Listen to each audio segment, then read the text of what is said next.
questions. I don't know. Recording in progress. Good morning, everyone. We will go ahead and get started. A copy of the Open Meetings Act is located on the table outside as well as on our website. There's also an automatic external defibrillator on the back wall of our legislative chambers. Please stand for the Pledge of Allegiance. I pledge allegiance to the flag of the United States of America and to the republic for which it stands, one nation under God, indivisible, with liberty and justice for all.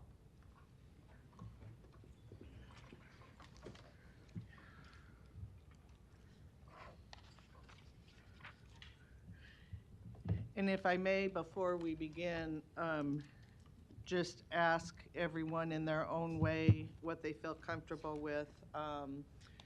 We lost two longtime county family members, Judge McQuaid and Jerry Urban. Judge McQuaid was here for many, many years, and we had a lot of fun conversations at the time when we were doing our courtroom in the jail. And so I remember some fun and some hard conversations with him, but he has passed, and I'd ask that you remember him. And Jerry Urban was a longtime employee as well. She worked for our Office on Aging as well as our General Assistance Department, and she has passed away. And so if we could, again, in your own way, just take a few moments to remember Judge McQuaid and, and also Pam Tusha's husband, Gary. Pam Tusha was a county commissioner and a very good county commissioner, very active, and her husband was right there alongside her, and he has passed away unexpectedly. And so if you could remember all of those, please, I would appreciate it. So let's just take a moment.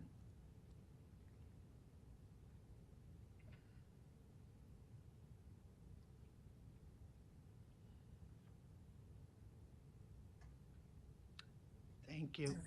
Thank you. With Commissioner Kavanaugh. Oh, could those on Zoom please mute? Commissioner Kavanaugh. Just a point of personal privilege. I'm wearing sunglasses today because I'm undergoing eye surgery yesterday and ongoing this week. I'm not trying to be cool, but I appreciate it. Thank you. Right. With that, we will move to the agenda for the Douglas County Board of Equalization. Roll call, please. Commissioner Boyle? Here. Commissioner Kavanaugh? Commissioner Friend? Here. Commissioner Garcia? Here. Commissioner Morgan? Here. Commissioner Rogers? Here. Madam Chair. Present. Item A, approval of the minutes of the Board of Equalization meeting held Tuesday, April 18, 2023. And item B, call for a meeting and set Tuesday, May 2nd, 2023 as a date for hearing on certified assessment corrections reflecting the addition of omitted properties to the tax rolls or increased value on property. Is there a motion to approve A and B? So moved. Second. Motion by Commissioner Rogers, second by Commissioner Morgan. Any questions or comments? Please vote.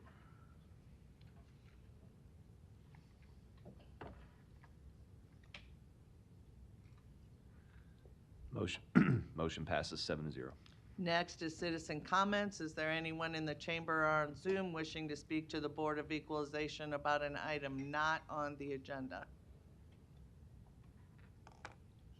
Seeing none, we will move to our one resolution, Resolution D. We do not have need for executive session, and the motion could include adjournment. Second. Motion by Commissioner Rogers, second by Commissioner Friend. Any questions or comments? Please vote.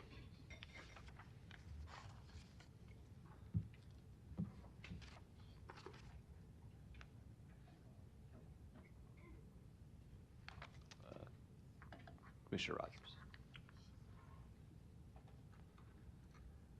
Motion passes 7-0. Next, we will move to the Douglas County Board of Commissioners. Roll call, please. Commissioner Boyle? Here. Commissioner Kavanaugh? Commissioner Friend? Commissioner Garcia? Here. Commissioner Morgan? Here. Commissioner Rogers? Here. Madam Chair. Present. Item A, approval of the minutes of the Board of Commissioners meeting held Tuesday, April 18, 2023. And item B, approval of claims submitted for payment processed through Tuesday, April 25th, 2023. Is there a motion to approve A and B? Second. Motion by Commissioner Rogers, second by Commissioner Morgan. Any questions or comments? Please vote.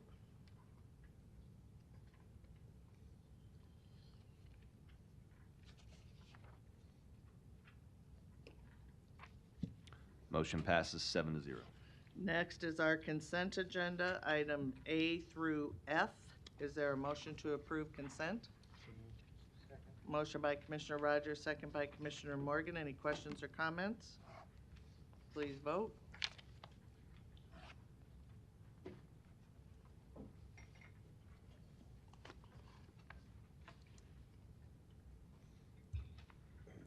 Motion passes 7-0. Next, our recognition and proclamations. The first, item A, has been removed. The next resolution is recognizing National Therapy Animal Day. And we do this every year, and I don't know if anyone is here from that organization. But I will be sure that she gets our resolution. But it is recognizing the importance of therapy animals to the health and well-being of individuals. So with that, is there a motion to approve? Second. Motion by Commissioner Rogers, second by Commissioner Morgan. Please vote.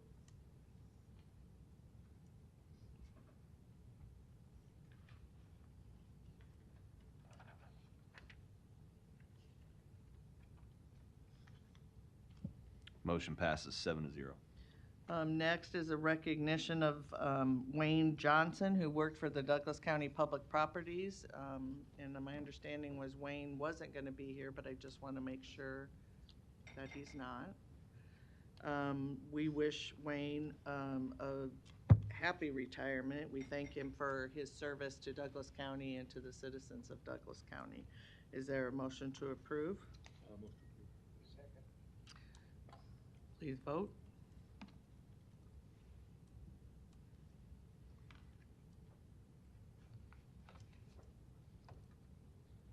Motion passes 7-0. Next is another recognition for a county employee who has retired, Ernest Black, who has worked for our Douglas County Corrections for 26 years. And unfortunately, Ernie was going to be here, but can't today, so we are going to have Director Myers say a few words. Good morning, Commissioners. Mike Myers, Director of Corrections for Douglas County.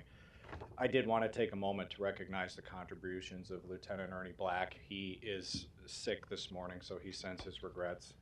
I'm grateful for Ernie and his service, and he took on more and more duties over the course of time without complaint. When he was our second house arrest administrator ever, and by the time he was done, that program had totally transformed.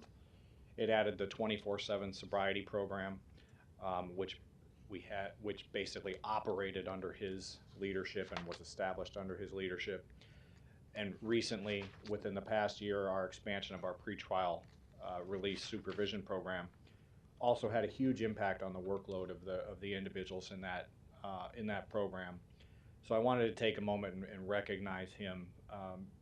I couldn't be where I am without Ernie, and he, without complaint, just took on more and more responsibility and served the citizens of Douglas County and the Department of Corrections very well. So I wanted to recognize Ernie. So thank you, Commissioner. Thank you. Is there a motion to approve? Second. Motion by Commissioner Rogers, second by Commissioner Friend. Any questions or comments? Please vote.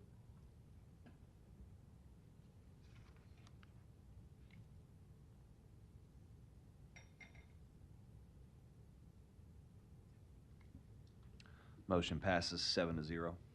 Next is a resolution honoring Good News Jail and Prison Ministry Senior Chaplain Morris Jackson on the occasion of his retirement. And again, we have Director Myers here, and if those with jail ministries would all come up with the chaplain. And but I do, before we get started, I'll read the resolution real quick from the board. Whereas Morris Jackson has served as the senior chaplain for Good News Jail and Prison Ministry at the Douglas County Department of Corrections for over 31 years. And whereas Douglas County recognizes that the contributions of Chaplain Morris Jackson to our staff and incarcerated individuals are beyond measure. Whereas Douglas County recognizes that Chaplain Morris Jackson has attended to the spiritual and emotional needs of the citizens of Douglas County tirelessly throughout his career. And whereas Douglas County and especially the Department of Corrections are forever changed for the better as a result of Chaplain Morris Jackson's service. And whereas Douglas County and the Department of Corrections wishes Chaplain Jackson a happy and healthy retirement. Now therefore be it resolved by this Board of County Commissioners hereby recognizes the important contributions that Good News Jail and Ministry Senior Chaplain Morris Jackson, dated this date, what is today's date? Sorry, 25th of April. And with that, do I have a motion to approve? So moved. Do I have a second? Motion by Commissioner Rogers, second by Commissioner Morgan, and I'll turn it over to Director Myers. Good morning, Commissioners. Once again, Mike Myers, Director of Corrections. Chaplain Jackson has been a fixture at the Department of Corrections for decades, long before I was associated with it. And if you think back to how much has changed, the jail was probably less than half of its current size when he started. There have been, you know, the place, how it operates, its physical plant, everything has changed, and he's been a constant throughout that time.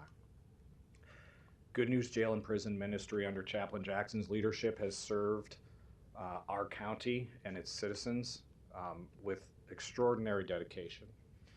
And I am grateful for the work that they do, both for our staff members and for our incarcerated populations. They respond in times of crisis. They're there on good days. They're there on bad days. And I am grateful to have known Chaplain Jackson, and I do wish Morris you a very happy and healthy retirement. Congratulations. Thank you. It has been one of the most fulfilling 31 years of my life to see some transformation take place, not only in corrections, but also in the lives of those who are incarcerated. And these chaplains standing behind me is a great part of that. But I tell you what, we've heard this many times, and it's due to the positive changes that's been made in corrections that say, I was not arrested, I was rescued. And that has been a motto of many of the prisoners who come to Douglas County Jail. So it is my great pleasure to serve. And I'm told I'm going to be busier than I was when I was working, so I don't know how that's going to work. But anyway, thank you so much, and I really appreciate the opportunity to serve here. And Chaplain Merlin Klaus is going to be taking my position here. So he's been taking the position of Chaplain Merlin Klaus. So, and then we have Chaplain John Heatley, who also works in Potawatomi County jails. We both work in Sarpy, Potawatomi, and Douglas County. And Ashley Frakes is the chaplain in Douglas County and Sarpy County and Potawatomi County. So we work all three jails. Thank you so much for letting us the opportunity to serve Douglas County. May God bless you. Well, again, thank you very, very much for your service, and we look forward to your all continued service with us. Thank you very much.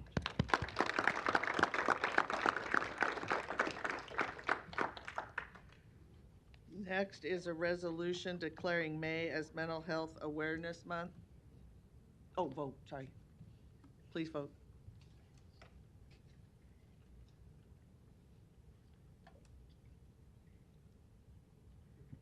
Motion passes 7-0. A resolution declaring May as Mental Health Awareness Month, recognizing the need to increase awareness and understanding of mental health and the accessibility of services for all people with mental health conditions. And again, this is one that we do and recognize every single year as this month, and there's different social media things we'll be posting throughout the month on this. But again, with our emphasis and priority as a board, making mental health that priority, this is very appropriate that beginning in May that we recognize and celebrate the month as Mental Health Awareness Month. So I'll go ahead and read the resolution real quick. Whereas mental health is essential to everyone's overall health and well-being, as all Americans face challenges in life and that can impact their mental health. And whereas there are practical tools that all people can use to improve their mental health and increase resiliency. And whereas mental health conditions are real and prevalent throughout our nation. However, with effective treatment, individuals with mental health conditions can recover and lead full, productive lives. And whereas Douglas County has prioritized aiding those in the community with mental health illness through the services provided by the Community Mental Health Center, and whereas Community Mental Health provides an array of behavioral health inpatient services, outpatient care programs, and social detox substance abuse services, over 3,500 people received care or services in 2022 from CMHC. And whereas the CMHC service collaborate closely with the Douglas County Corrections Facility programs such as mental health diversion, emergency community support, chemical dependency evaluations, intensive care outpatient care, and educational classes. And whereas each business, school, government agency, healthcare provider, organization, and citizens share the burden of mental health challenges, and we all have a responsibility to promote mental wellness and support prevention strategies and treatment efforts in our community and in our workplaces. Now therefore be it resolved by this Board of County Commissioners, Douglas County, Nebraska, that we do hereby proclaim May to be Mental Health Awareness Month and encourages every resident to commit to increasing the awareness and understanding of mental health in our community, to learn the steps individuals can take to strengthen their mental health, and to recognize the general need to support appropriate and accessible services for all people with mental health conditions, dated this 25th day of April 2023. Is there a motion to approve? So moved. Motion by Commissioner Rogers, second by Commissioner Boyle. Please vote.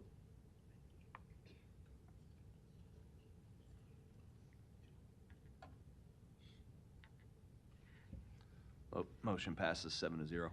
Next are citizen comments. Is there anyone in the chamber wishing to speak to the board about an item not on the agenda?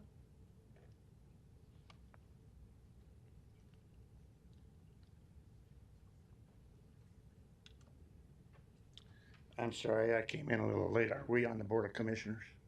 Board of Commissioners, citizen comments. Okay. Since we're running into the election here, I'm going to Larry, you say. gotta state your name. Excuse me. You gotta state your name. Oh, Larry Storr, 5015 Lafayette Avenue, Omaha 68132.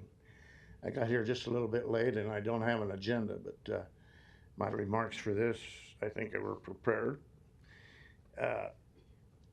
We need to have some pretty good, serious conversations between now and the elections because our country is in deep trouble. We have a gentleman in Nebraska that ran for Secretary of State. Then he also ran as a write-in candidate for governor. He's very vocal here lately because he's been going to our representatives for open meetings, open records information, and been denied numerous times. And this is just another example of a state government that is out of control. He's very vocal about it. His name is Robert J. Borer. I believe that he is telling the truth. If he is not, then he should be held accountable. But what has come out here recently in his many denials by the Secretary of State and other officials, that there is some election corruption involving Nebraskans. And then two of the names, connected to ES&S systems, which everybody says there was no truth to the matter. But there's a lot of truth to the theft of the election because of faulty equipment, counting machines, and software. ES&S systems has through the years been acquired, names changed, but they're all part of the same cabal, the ES&S, Dominion Systems. Chuck Hagel's name comes into it. Senator Linehan's name comes into it. Part of this was in the Omaha World Herald. So this is out in the public domain. This needs to be investigated and answered by our government officials. And when they do not answer open records requests and do not answer these allegations, then it's proof that our government, state government, is out of control. And therefore, under the Declaration of Independence, that needs to be changed, altered, or amended. The last time, and my next comment is, on this diversity, equality, equity, and inclusion, which now gets into close to reparations. This is employment law, primarily. I've done quite a bit of research and cannot find where it is actually legal. It's already covered in the Constitution under the Equality Clause, so we do not need all these other resolutions and laws for diversity, equity, and inclusion, which is a Marxist theory. Cultural Marxism, right here in River City and right here in these halls. I've been told there was no truth to it, but shake your head. You guys came out with a paper on it. Diversity, equity, inclusion. Handed it out in these chambers. Look it up. I'm not lying.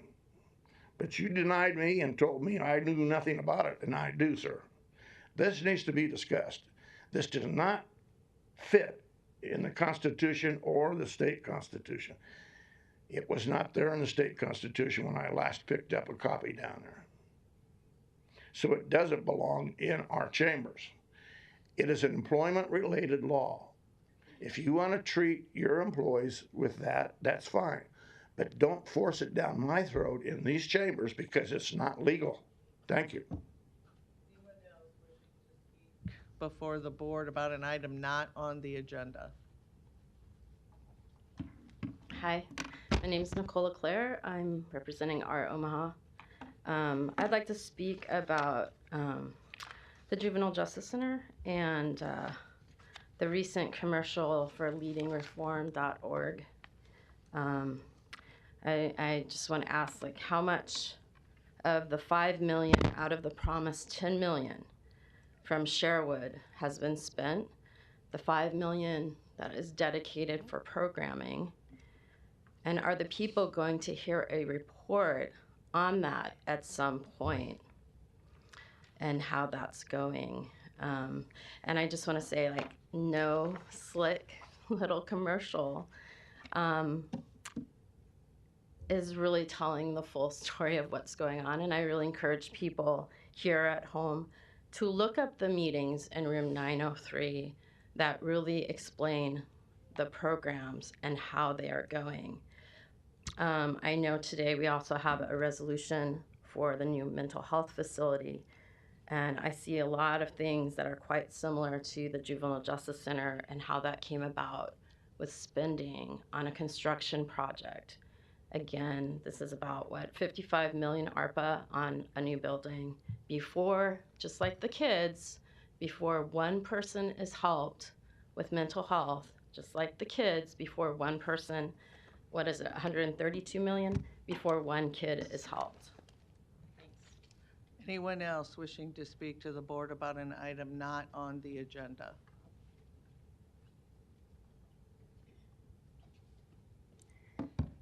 Good morning, people of Omaha, Douglas County Commissioners. Thank you for your time today. I just want to draw our attention to a few things that are within the County Commissioner's control that I'm hoping we can resolve through strategic partnerships over the next few months, weeks, years, days, and make the best use of our time. First thing I always want to keep right in front of us, obviously, I'm big on race equity. I want to draw attention to the difference between diversity, equity, and inclusion and race equity. We don't have a diversity, equity, and inclusion problem in Nebraska. We have a race equity problem.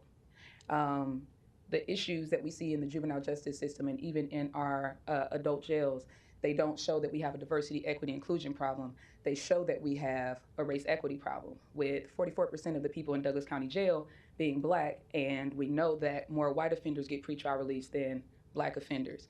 Also, I'd like to draw attention to the fact that there still are no in-person visits, and visits are $12, so you have to have access to a computer or some type of smart device, as well as $12 available to you on a card. It doesn't sound like much to a lot of people in this room, but to most of the people who are locked up, who are in jail because they can't afford bond, that makes a difference. For our juvenile facilities, where most of these people, the juvenile facilities are serving as a feeder into the pipeline to jail and then to prison. Our juvenile facilities is roughly running at about 90% people of color. I think it's about 50%, 56% Black, and the rest are Hispanic, with about 9 point something percent white. I know we all know the statistics. Trying to run fast before my 5 minutes is up. But what I'm concerned about is, despite all of our efforts and the money that we're spending, we're not seeing those numbers go down.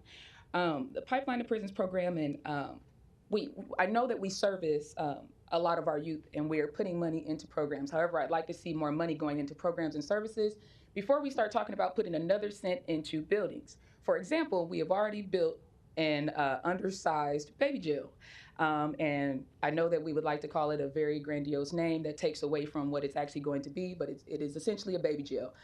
It's right across the street. It's not very kid friendly. It's a great basketball court. I think that was a great idea. But when I'm looking at the outcomes for our youth that I'm on the other end in the community dealing with, I'm underfunded. In fact, by the county, I'm not funded because I specifically was told that the county wasn't particularly funding programs or services. They were building the infrastructure to support programs and services.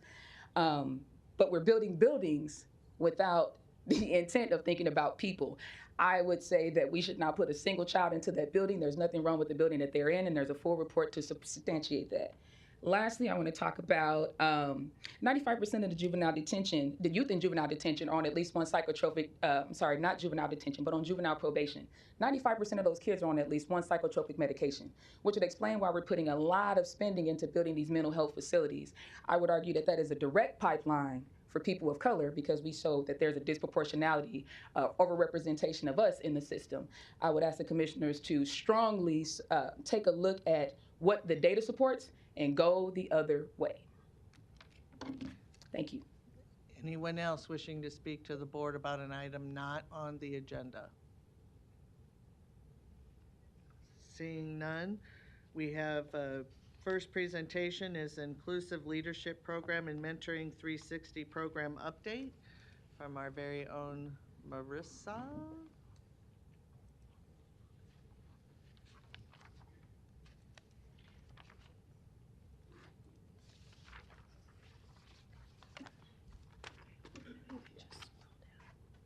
Oh, okay.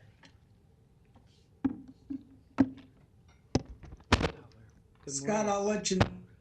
Those on Zoom, could you please mute? Right on cue. Good morning. Good morning.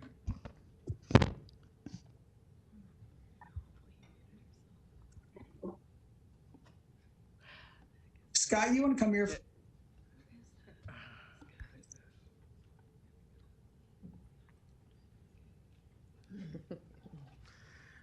Well, I'm happy to be before you here this morning. My name's Marissa Hatab. I'm the Diversity, Equity, Inclusion Officer for Douglas County. It's been probably roughly 6 months since I was before you, and I'm coming bearing good news this morning. So before we dive into the Inclusive Leadership Program, I always like to begin with what diversity, equity, and inclusion means. Oftentimes they're lumped together, but they are very different, although they should be partnered together.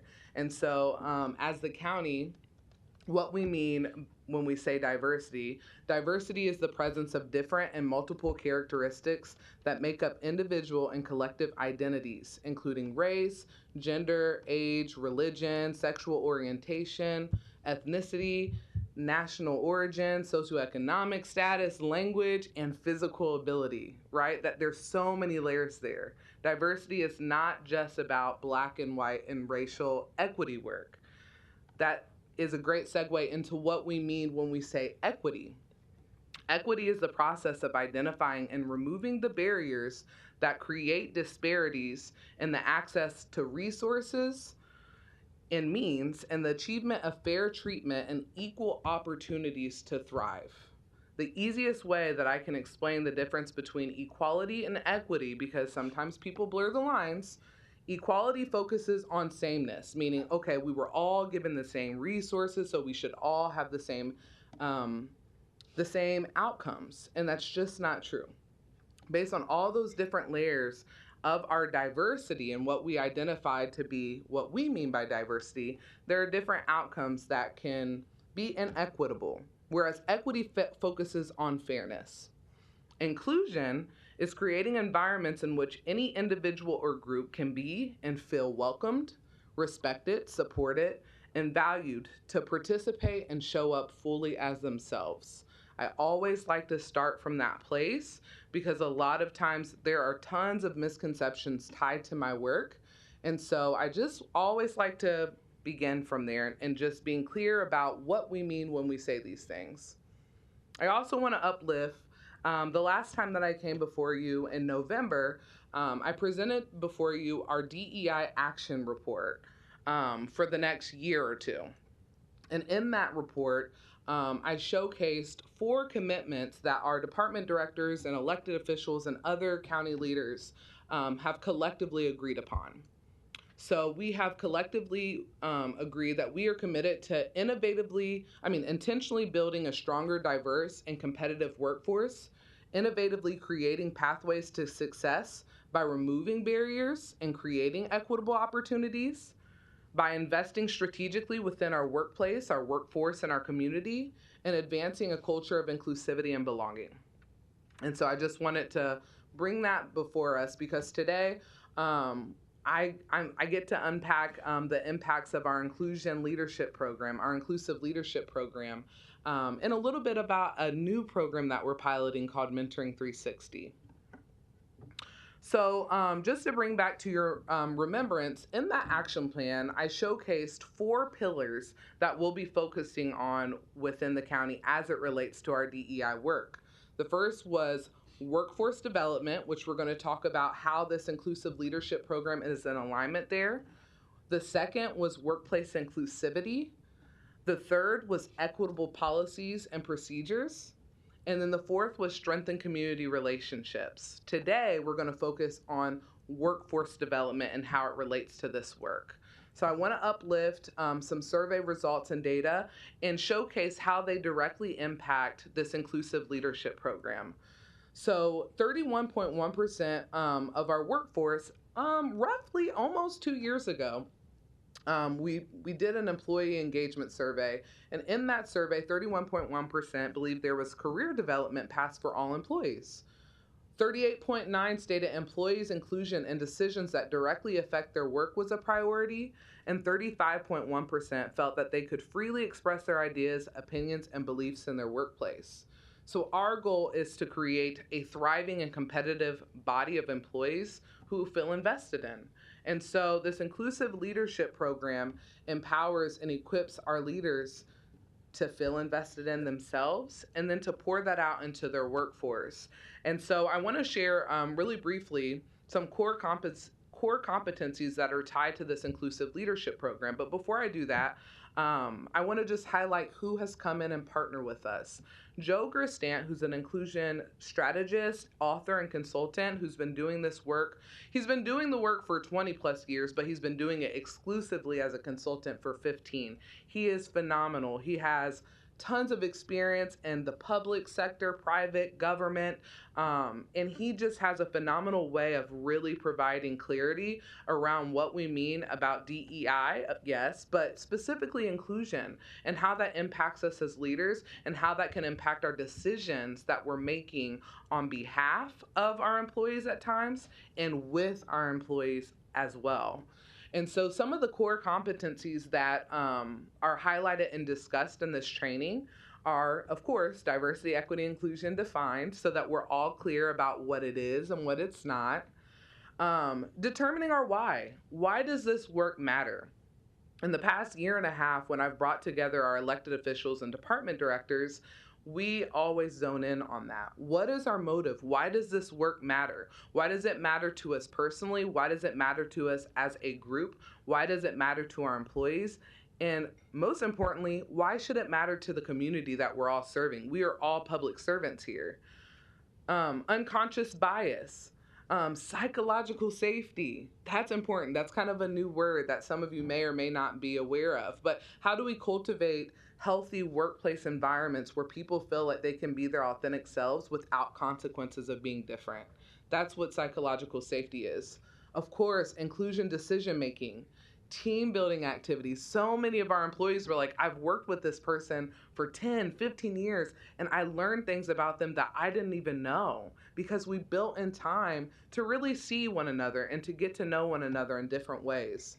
And then how do we operationalize these concepts? DEI is very vast. There are 3 different things that are partnered together, but they impact so many different ways of how we do business and how we make decisions as leaders. And so those are some of the competencies that we impact, and it's been highly effective. So I'd like to share with you all some of the results. So in November, when I came before you, I suggested that within this next year, I wanted to launch 3 different inclusive leadership cohorts. And to date, we've already launched 2. The first was with our Treasurer's Department. John Ewing agreed to allow us to pilot this inclusive leadership program with all of his managers and supervisors across his department, which was amazing to get to know them. They are wonderful people. Some of them are here. 2 of them you're going to hear from directly in a moment. And then 2 weeks ago to this date, we brought together all of our department directors and their chief deputies, and we all went through an extensive day of the program. And this is just some data pulled from all of those people together. So one of the questions that I asked in our survey was, how competent did you feel concerning inclusive leadership competencies before the training? So before you walked in, if you were to say you were competent or very competent, how many people believe they were? So if we look at the far right, only 38% of the collective believed that they were competent or very competent. By the end of the training, so then we asked the question, how competent did you feel by the end of it? That 38% went all the way to 97%. That's how effective the training was as far as equipping our leaders to really assess how inclusive am I when I'm leading our teams. That's powerful. I just want to give myself a clap. Okay. Another question I asked was, how relevant and how helpful do you think this information is as it relates to your work? Because again, there's a lot of misconceptions around this work. Is it relevant? Is it helpful? A lot of people fixate on one aspect of diversity alone, and they don't look at equity and inclusion and all the other areas that encompass diversity.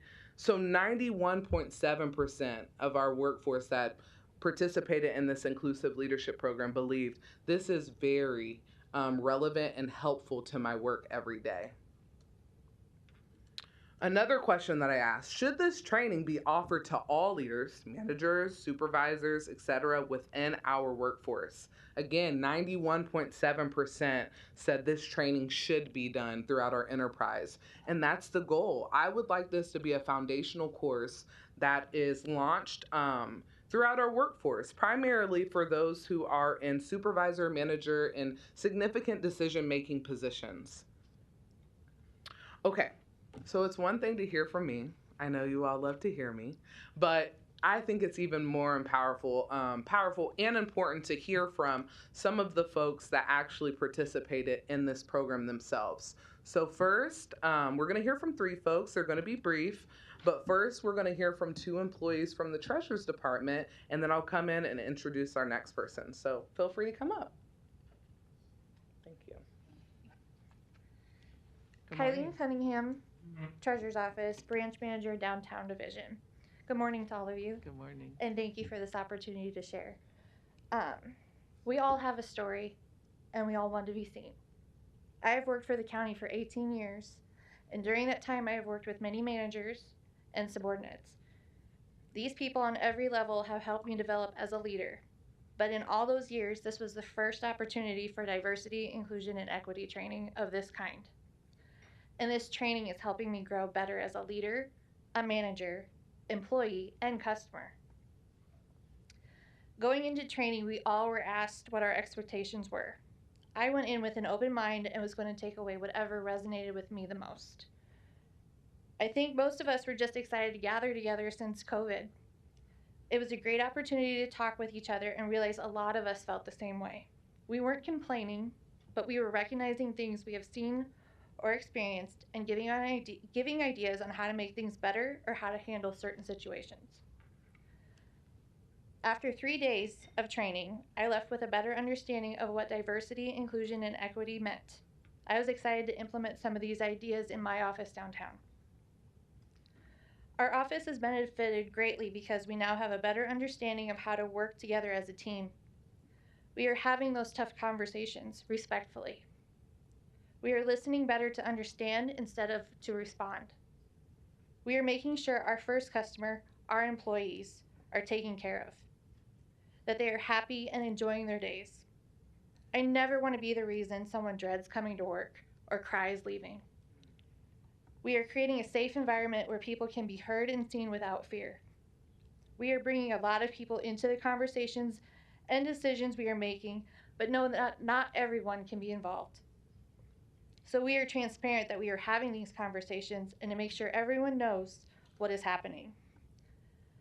We update the staff as things are happening. For example, this is a plate year, and we have had many ideas and had to change our direction many times.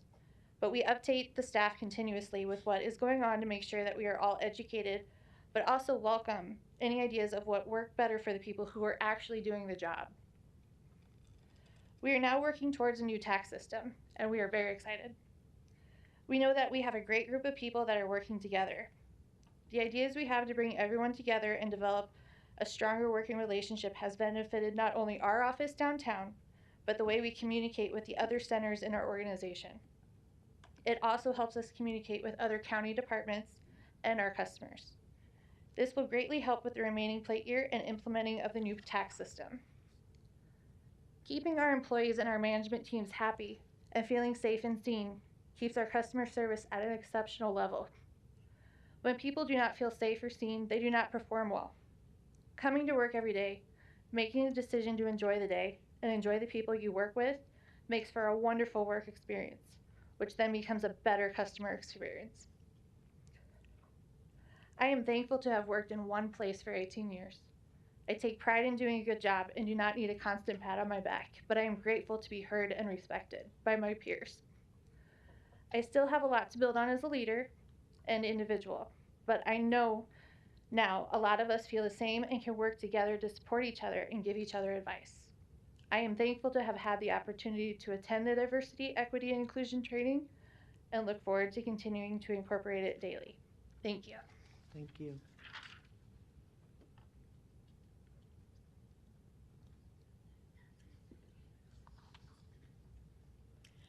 Good morning, Commissioners. Good morning. My name is Laura Feilner. I've also been with the Douglas County Treasurer's Office now for 10 years. I just had my 10-year anniversary. And I've been a supervisor at the Midtown branch at about 84th and Dodge for almost 2 years. Earlier this year, I had the privilege to participate in the Douglas County Pilot Program for Diversity, Equity, and Inclusion. Before beginning this program, I was a little nervous and I did not know what to expect.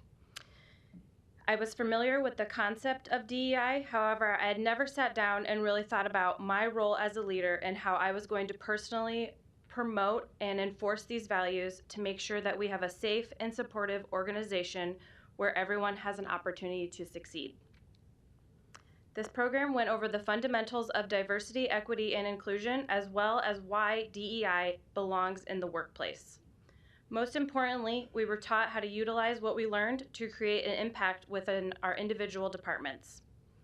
In the training classes, we were able to sit down with our peers and some of our senior leaders to talk about our differences, our values, our feelings as individuals. We then strategized on how we are going to commit to being better as a whole organization. I learned that our differences make us stronger, and the more we recognize and respect those differences, the more valued our employees will feel. I learned that with the promotion of DEI, our retention will go up when our staff feels safe and welcome, And our productivity and morale will increase when people feel they are making a difference and that their ideas and work are recognized and valued. Because of this training, I've made a commitment to myself and my organization to be a more coachable leader, be an active listener for my staff and my mentors, be respectful to all my peers, and to diversify my network. With that being said, I'd like to speak quickly on the Mentoring 360 program that just kicked off this past Friday with Marissa, and how excited I am to participate in this and expand my network over the next few months. Douglas County as a whole is a very large organization with many different departments and divisions. This makes it easy to forget what our mission is and that it's not just set out for our specific departmental goals. We are one large team that provides public service to residents and we are constantly striving to make it better for all. What I look forward to most is how Marissa explained the program's name. She said that this is going to be a 360 mentorship. So not only will I be mentored by senior leaders, but they will also take ideas and concepts from us mentees as well. It'll be a full circle of learning, brainstorming, and mentoring, so everyone takes something away from this program. I think it is important that we all network outside of our designated departments, share our successes and our failures, and mentor each other, that the county can be a better organization entirely. Lastly, I'd like to thank Mr. Ewing for advocating the importance of these programs and having the Treasurer's Office participate in them, and Marissa, excuse me, for her dedication to the county and for providing both these opportunities that will most certainly make a positive impact on our future as a successful organization. Thank you. Wow, thank you so much. I just would like to hear from one more person. They both were from our Treasurer's Department, and although the concepts that we discussed in the department directors and their chief deputies was very similar, it's also different because they're different roles. And so Kent Holm, our Environmental Services Director, would like to provide just a few comments as well. And then I'll close this thing. Thanks, Kent. Thank you, Marissa. Kent Holm, Environmental Services Director. In a word, fantastic. The training that we went through 2 weeks ago as department heads and our first report, or second command, I should say. Yeah, fantastic. One of the activities that really struck with me, Joe had everybody kind of stand up when he had a series of questions that he asked. How many people fill in the blank? And I just remember I was like, wow, I'd never thought about that before. And it kind of gets back to, I would say the first, we don't know what we don't know. Everybody in this room has bias that they carry around with them every day. I've got a whole bunch. I grew up on a farm in central Nebraska and never saw anybody that didn't look like me. And there were a lot of biases built into that. And I'm still trying to figure out what all those are.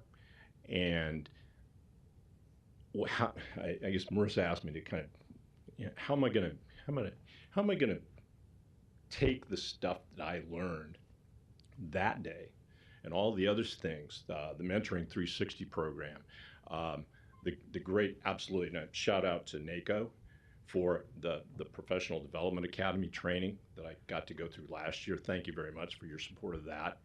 All of these things are coming together. It's like, okay, I can do a lot better here as a leader. And part of that is understanding the inclusivity and how powerful that can be. Because we have employees that work for us that have lots of good ideas. They see things differently than we do. That can add a lot of value.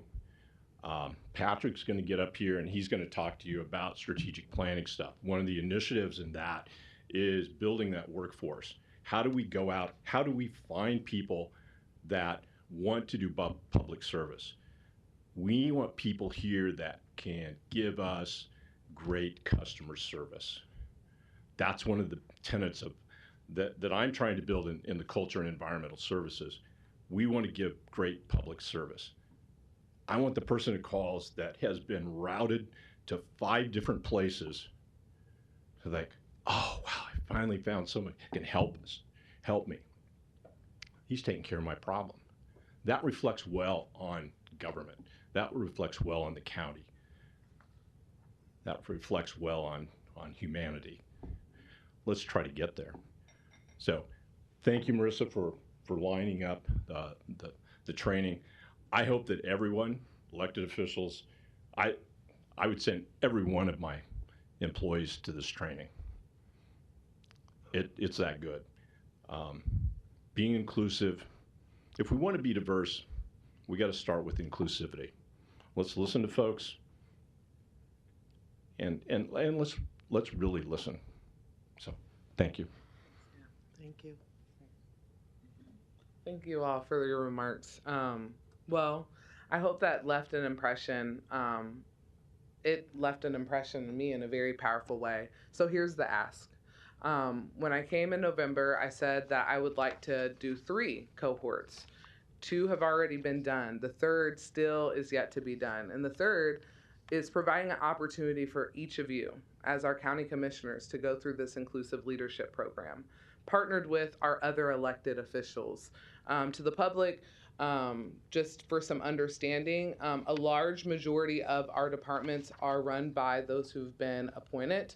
And then there's departments who are with elected officials. And I think it'd be a great opportunity for our county commissioners and our elected officials to go through our 3rd and final, I guess you could say, pilot program, because I want this to be throughout our county, just so that we can really dive into this as leaders and think, how can you just build upon your leadership? You all have such a powerful opportunity to be a bridge of so many people, our department directors, our employees, our community. And I feel like it'd be a missed opportunity not to present an opportunity to each of you to lean into this conversation and to be a leader, to demonstrate your leadership to our community and the rest of our workforce, that we are truly committed, so much so that we too are going to go through this program so that we can be more inclusive in how we engage with every entity that you partner with. You all are in a powerful position.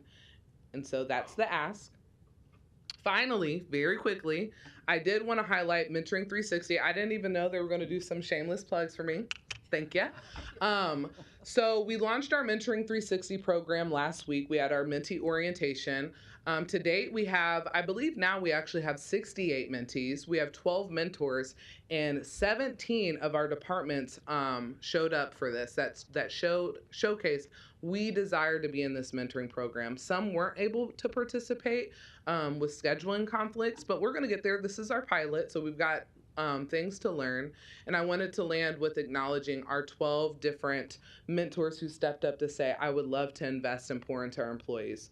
John Ewing, who's here in the room today, Jane Alexander, Tom Riley, Brenda Beadle, Diane Carlson, Leah Biaz, Kent Holm, Kim Havakati, Jamin Johnson, Benson Elmore, Mark Lemore, and Michael Shanlaw. So with that, I am done speaking before you. Are there any questions for me so I can let Patrick come up next? Yes. Thank you, Marissa and company that gave their testimony. Commissioner Friend? Sorry. Thank you, Madam Chair. Marissa, thanks for the information. My answer is yes, I'd love to go through the training. Just give me some time. Let me know when it's going to be. That's a joke. I'll be there. I'm probably going to I'll probably be one of those pupils that gives Joe a really tough time. Just a heads up. One of them, and I want your input on this because I'll probably learn this as I go through the training. One of the core competencies is unconscious bias. it's always worried me a little bit because I've researched it and I've tried to get my hands wrapped around it, right? And I'm sure there's all kinds of scholarship out there that lets us know how we can identify unconscious bias and what you could actually do about it. But before I look at any of that scholarship, it seems like a buzzword to me. How could you know that you're being biased if it's unconscious? It just seems like a contrasting thing to me. So when we go through the training, are we going to get some sort of understanding of the implementation used to identify it? So in other words, I'm sure I'm biased, but I know it. I'm being biased. That's why I am biased, because I knew that this is happening. How is it quantified? I mean, are we going to learn that? So are we going to figure out how we get those metrics? So in other words, hey, Mike, you're being biased. Was it unconscious or was it conscious? Right? I mean, will I learn that? Yes, you absolutely will. The Okay. powerful thing. Am I going to agree with it? We'll see. Joe and I, because I'll be there as well. We can dive into that again together, because there's so many unconscious bias. You're right. It is this buzzword, right? There's so many misconceptions tied to this work. But the truth of the matter is, you can have an unconscious bias, but once you're made aware of it, you're no longer unconscious about it. There's actions that you can take upon that bias to be more aware of it and to work against it. Bias can show up into policies, right? There's so many things that bias shows up, and we have to demystify it. We have to stop making it just this like the villain in the room, right? Like, we all have bias. We all have lived experience. We all have things that we're more privy to or we're not aware of. And so we will absolutely dive into those topics. As far as the metrics are concerned, that's why I'm here. So absolutely, we can come up with how can we measure the impacts that we want to make. Okay. Yeah. Okay. Thank you, Marissa. Yeah, and thanks for thank you, saying Madam yes. I'm gonna hold you to it. Okay. Commissioner Morgan? Thank you for your work and your passion about this. And, we see you almost every week. I also would like to know when you're going to have that, as soon as you can give the date so that we can try to attend. I would Absolutely. like to do that myself, for sure. The goal is fall, just so we have plenty of time to plan and work with everyone's schedules. Your schedules are elected officials, so we've got several months to figure this out. So you're thinking not till fall? I'm thinking anytime between now and fall, like October, if we can get it in between that window based on everyone's availability, that'd be great. Is there a chance you may do some in June? If that works best for everyone, sure. Okay. Yeah. All right. I'll talk to you later. Thank Okay. you. You're welcome. Thank you. No other lights are on. Again, thank you so much for the presentation and for you all being here, but also going through the program and through John's leadership. Thank you very much. It really does set the tone, if you will, for us to move forward in a very positive manner. And as elected officials, I think that there are many of us that believe as elected officials, one of the things to be a good leader and a good elected official is to never stop learning. And this is, again, an opportunity for all of us. So thank you very much. Thank you. Yep.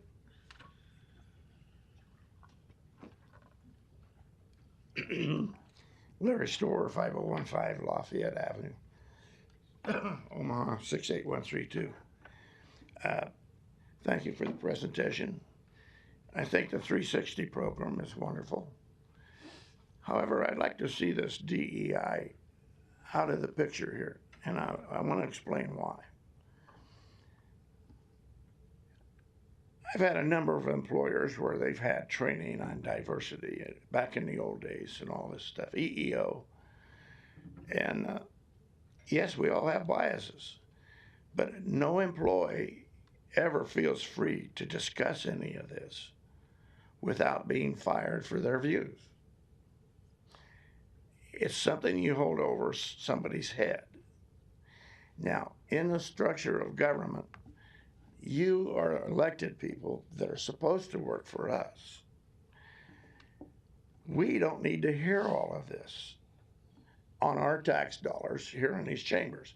You are an employer of these people and of all the people that work for Douglas County. Yes, they're subservient to your programs. I cannot contest that. But you don't have the right to force it onto the citizens through your employers. If you want to have a private session with that information amongst the people you hired, that's fine and dandy.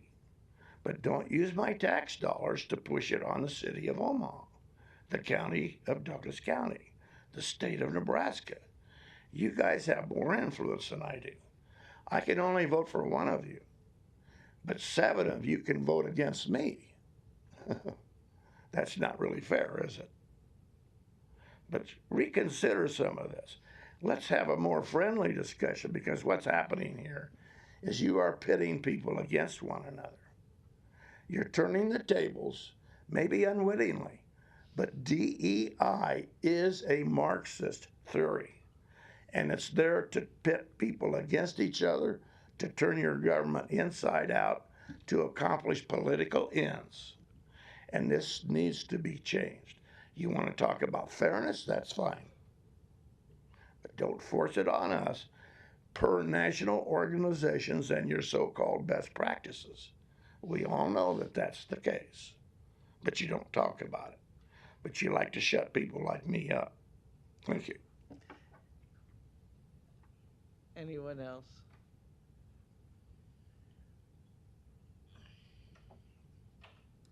Thank you for your time again, Commissioners. I think that was a very moving presentation by the Director of Diversity, Equity, and Inclusion. Something I'd like to just state for the public record is before there was... State your name for the record, please. Oh, sorry, Jaquela Yarbrough. Do I need my address too? No, just the name. Thank you. Gotcha. Jaquela Yarbrough, sorry about that. Prior to the creation of the Director of DEI position, the county had such a pronounced race equity issue that there was a position funded for 4 years for a race equity coordinator.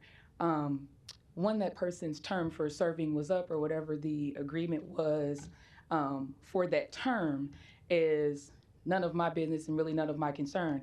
My primary concern is the county made a concentrated effort to get rid of a race equity coordinator whose sole job was to work on the race equity component, which is a pronounced problem. I realize that, and I've had conversations with DEI director, and I realize that their understanding is that race equity is a small piece of diversity, which I agree with. However, it is not a small piece of Douglas County.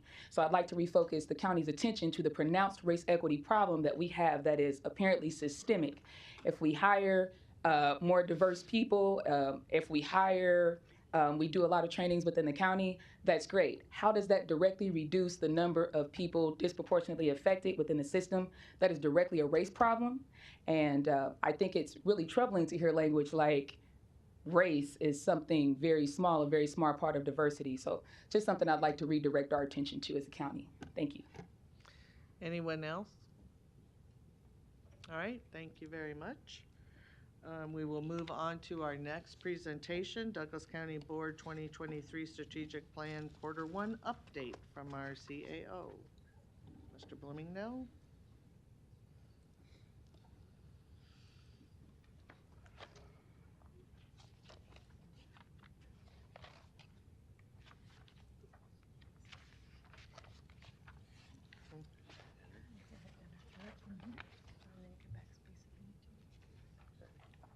Good morning, Patrick Bloomingdale, County Administrator. Good morning. So, as you know, the Douglas County Board last year engaged in the strategic planning process, a 3-year process, or a 3-year plan for 2023 through 2025. The department directors were tasked with working on 5 different priorities for quarter 1 of 2023, and this is simply an update. I'll go through this pretty quickly because there might be questions, and I know you have other important items on the agenda. So the first priority that department directors were tasked to work on was to attract and retain a diverse workforce. And the quarter one task under that priority was for the county board to articulate core values of the county as an employer organization. In other words, developing a county brand. So the first thing that Department Director Karen Butch, HR Director, General Assistance Director Melissa Seawick, and Assistant County Administrator Catherine Hall worked on were identifying some core values and distinguishing core values from aspirational values. As you can see, the core values are guiding principles and fundamental beliefs. Aspirational values are those that the organization, the county, needs to achieve. So they came up with some what they believe were core values. They're in the process of defining those core values, and then we'll present a set of core values to the county board for approval at a later date. So this is a work in process. You can see some of the core values that they identified here. They also developed a list of best practices, and I won't read through all of these, but this is simply a best practices where the county board can identify core values and implement those within the county. The second priority for the county board that the county board identified was to engage in long-term data-driven decision making. And the quarter one task that was identified was conduct an inventory of utilized reports, data sources, and needs that each department has. And GIS Director Mike Schonlaw, Purchasing Director Eric Carlson are working on this. So what they've done is they sent out a survey to all department directors, and subsequently they've also sent it out to elected officials. And you can see here the survey and what they've asked, and they are collecting data. And so they've asked such things as describing the most important types of data that the department currently uses, the data and reports that they would like to have but either don't exist or they currently don't have access to, describing any current software that the department uses, describing any manual processes they use to produce data for their department's operations, decision making, and reporting, and listing any additional ideas or wants that they have for improving, expanding, or sharing data that's important to their department and for reporting to the county board. So they're in the process of receiving the survey results from the department directors, and then, as I said, they've also sent this out to the elected officials. Priority 3 was to optimize the space utilization in the county. So this is simply a report from myself, Jerry Leahy, Public Properties Director, and Jeff McGill with Public Properties as well. We're working on this. So just some of the results so far is the County Attorney's Office Civil Division will be moving next month into the new Justice Center tower. So I have moved the county's internal auditor up to 9th floor into some of that space, and I'm also moving the county staff, administrative staff, some of them from our office, and those that are on 4th floor up to those offices, as well as the GIS department moving up there. Their staff, there's 5 of them, the department director and their staff, they'll be moving up to 9. That frees up space on 4 where the assessor's office is, and the county assessor will be utilizing that space. I know that he's currently engaging in a study about possibly trying to co-locate Register of Deeds and the assessor, the assessor's office. Health department also has a need for more space in that Midtown campus building, formerly the Goodwill building. General Assistance Director Melissa Seawick has given up some of the vacant offices that she has in that building to the health department, but I know that there are still more needs that the health department has to expand. So that's going to be a work in progress. And also, as you know, some offices are going to be moving out of the courthouse this summer, starting next month. County attorney, public defender will also be moving, and adult probation, which is on Harney level in the courthouse, ground level courthouse, has also expressed a need that they have a need for additional space. So they're going to be requesting some of that space, and we'll just have to, that'll be again a work in progress. No decisions have been made though on that request. Priority 4 was to safely reduce adult and youth that are detained and incarcerated. And the quarter 1 task was to create a plan for community and jail-based mental health services, and continuum of care. CMH Director Sherry Driver and Corrections Director Mike Myers have worked on that. There has been significant progress made over the last decade and collaborative efforts between the health center, or between the CMHC and corrections. And there's just a list there of what has been done. You see the intensive outpatient program, clinical case response team, Familiar Faces Project, which has been very successful, and a pretrial release program. And Sherry and Mike have said it's their hope that those efforts can be replicated, and so further collaboration between CMHC and corrections. And so the second part of that task is an array of alternatives to incarceration proposed to the courts. So myself with Mike Myers and Jerry and Jeff have worked on this. So just 3 bullet points there. Pretrial Services Working Group continues to meet to further establish and make adjustments to the program as needed. During the first quarter, a population reduction of more than 100 was achieved. Then there's a group of local criminal justice leaders that have been convened to begin developing long-term diversion strategies on a system level as well as an immediate case-by-case level. And planning has begun for additional security measures to be included in the Criminal Justice Center in order to allow for additional incarcerated individuals to access community corrections opportunities. C of that quarter 1 task was a system of prevention, early intervention for juvenile services created. So Deputy County Administrator for Juvenile Services Kim Havakati and Juvenile Assessment Center Director Sean Kuhnfair have been working on this. As you know, the Bridge has been established. It's a 501c3 nonprofit. Board of Directors has been created. Needed funding has been in the process of being obtained, and Douglas County is a key partnership in that organizational structure. And we have also applied for a Nebraska Crime Commission-based grant for 23-24.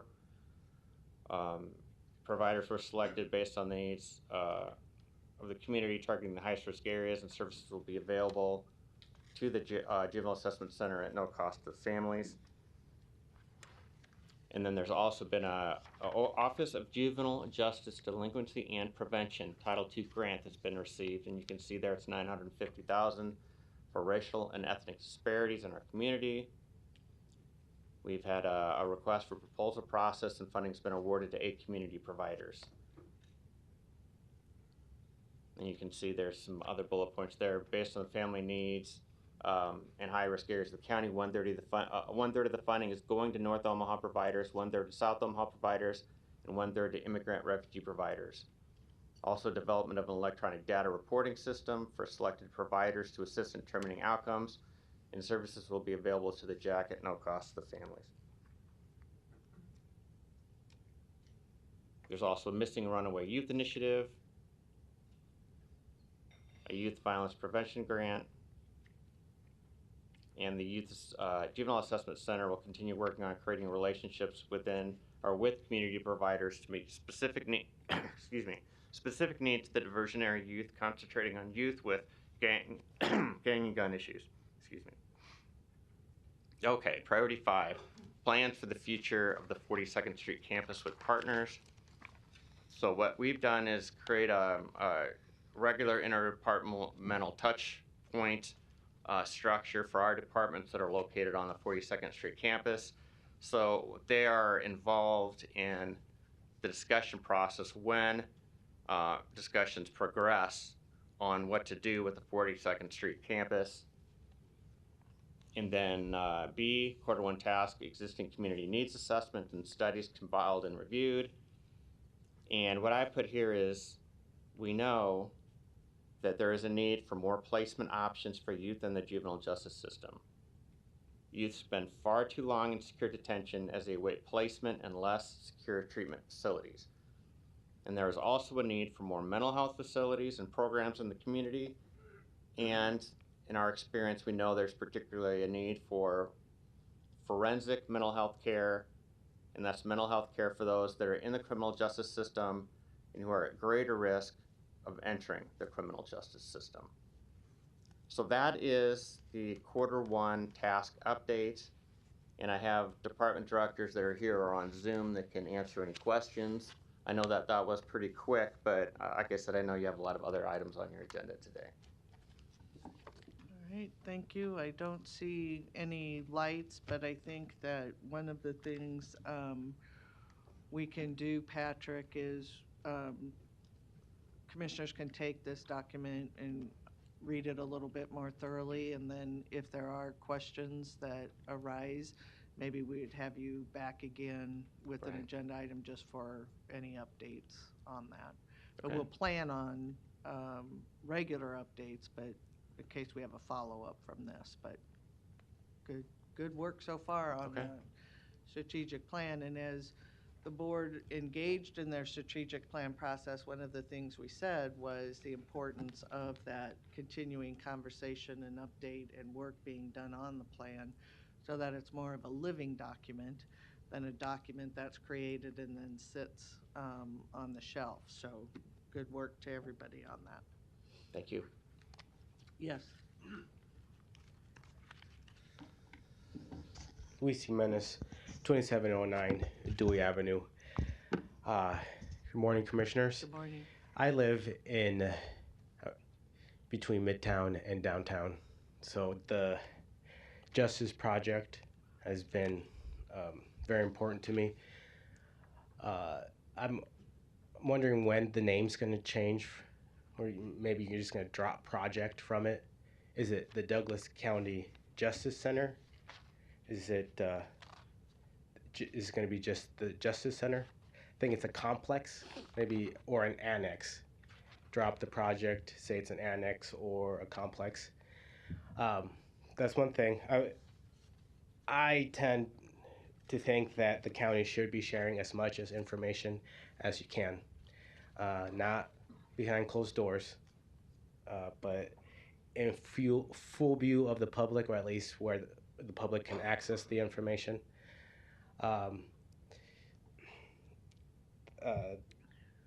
And when I say information, I'm talking about pertinent information, because you guys do tend to share information, but sometimes you kind of just dance around and say, here's your information. But I'm saying pertinent information, which means that we can gain understanding to the issue that you are presenting. One thing that needs to be clarified here is the where is it? It was the network, the resource, the Family Resource Connector Network. When the Justice Project was being developed, we were told that there was going to be actual physical space for this kind of service. And now we're being told that it's a network, which, what does that mean? Is it digital network? Is it several locations working together? That needs to be clarified. You're still developing the organization, which is concerning. The need for a restorative justice for the juveniles is present, and now you're developing an organization for it when you have a building. So when you said that the juveniles were the resources for juveniles were going to be at the building, did you not plan for the space? What happened there? I would like to have that pertinent information about the space at the Justice Center. Thank you. Anyone else?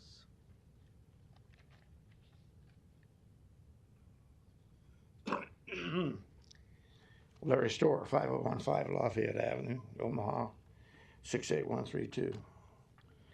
I'd like to refer to page 10 in the handout. I was at a Douglas County Youth Center subcommittee meeting last week, as was that gentleman.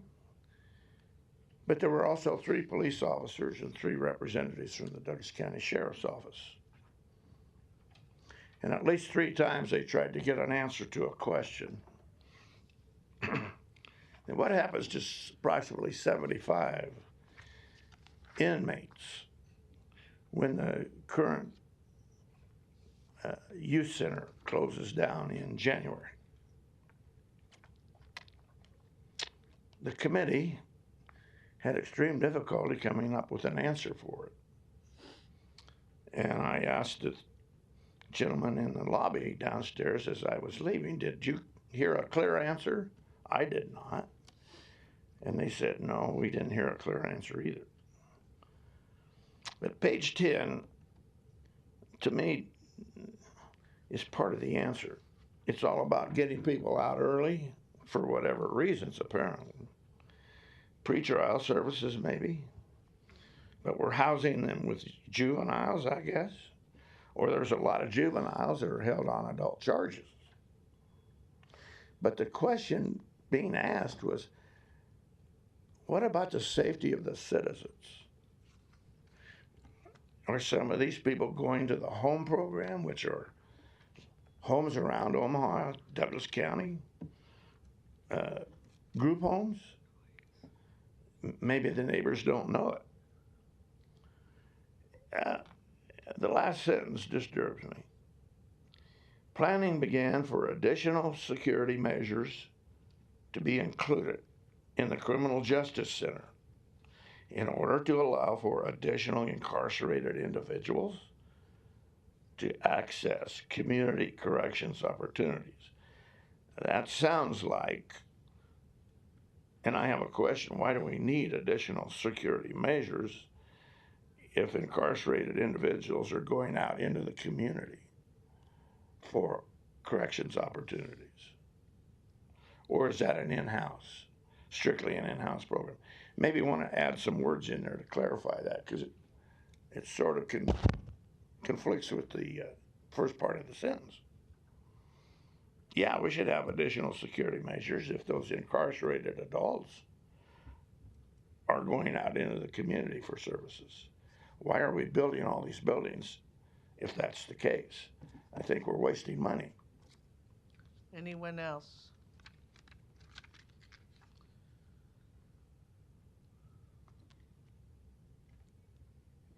Jaquela Yarbrough, 2417 Burdette Street.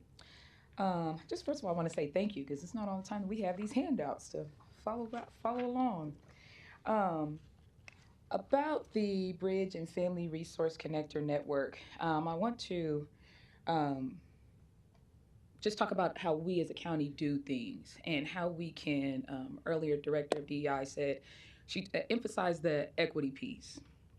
And I want to say, for one, that the public does know the difference between equity and equality, because people of color primarily, or people of poor socioeconomic status, don't generally share the same opportunities. So we know there's not equality there in decision making that pejoratively affects us one way or the other. And equity means we don't really own a stake in anything that happens that impacts us. As that relates to the Bridge Family Resource Center Network, I'm actually a founder of a nonprofit. We do predictive modeling, so we use a lot of data. And so I'm always perplexed at, we are brought on as consultants to take a look at the data, do some predictive modeling, assess for long-term results, and the people we consult for still go the other way. To tie this directly to this bridge project, we approached the county. And we said, hey, let us convene a group of individuals that are representative of those most impacted in Omaha who will essentially need these services, and let us go and engage our communities. Instead, the county paid an outside individual, or individual that lived in Douglas County that came from another organization, to head up that work. As a direct result of that, there was very little interest in the areas where those most impacted are. And so the decisions used to make, the decision to develop this Family Resource Center connected work network, as even the board is not representative of those most impacted. I continue to engage those who were involved, because my particular nonprofit, we do statewide work to reduce race equity and child welfare. So we're part of Bring Up Nebraska. We're the race equity coordinator for the entire state of Nebraska. We lobby for more people who are most impacted to be on this bridge board. We lobbied for even who that director should be, and how it should be come together. We were left out of every single meeting and not given any type of say in how that was developed and what was going to happen.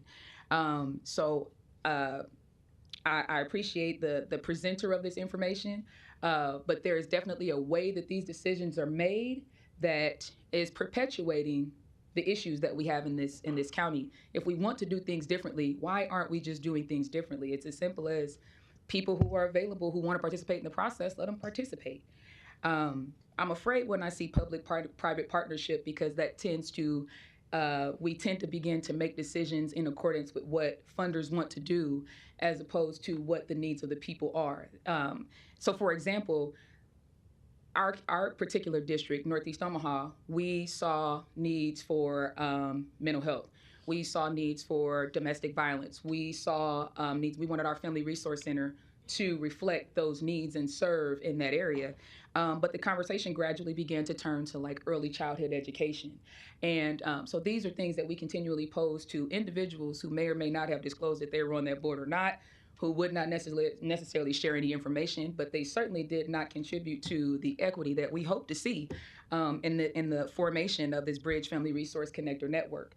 So my question is then, how is that going to help? It seems like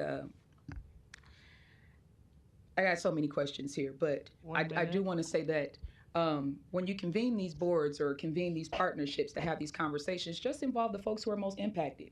We have the answers. We're already convening. We already have the infrastructure set up. We can do the work. We simply lack capacity because we're heavily underfunded. And so that's all I have at this point. Thank you. Thank you. Anyone else?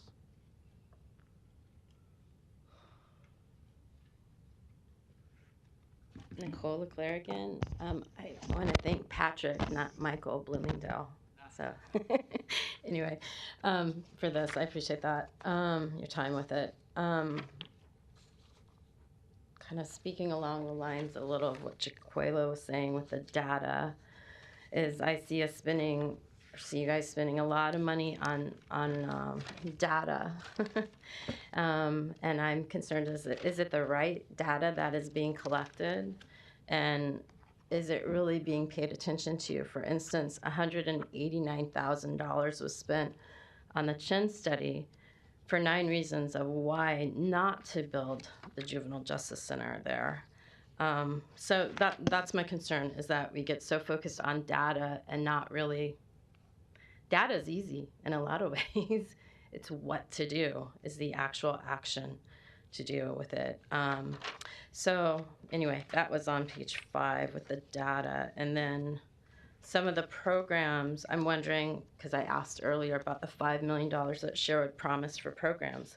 I'm wondering if page 11 and 12, if that's some of the grant money, or what they're promising.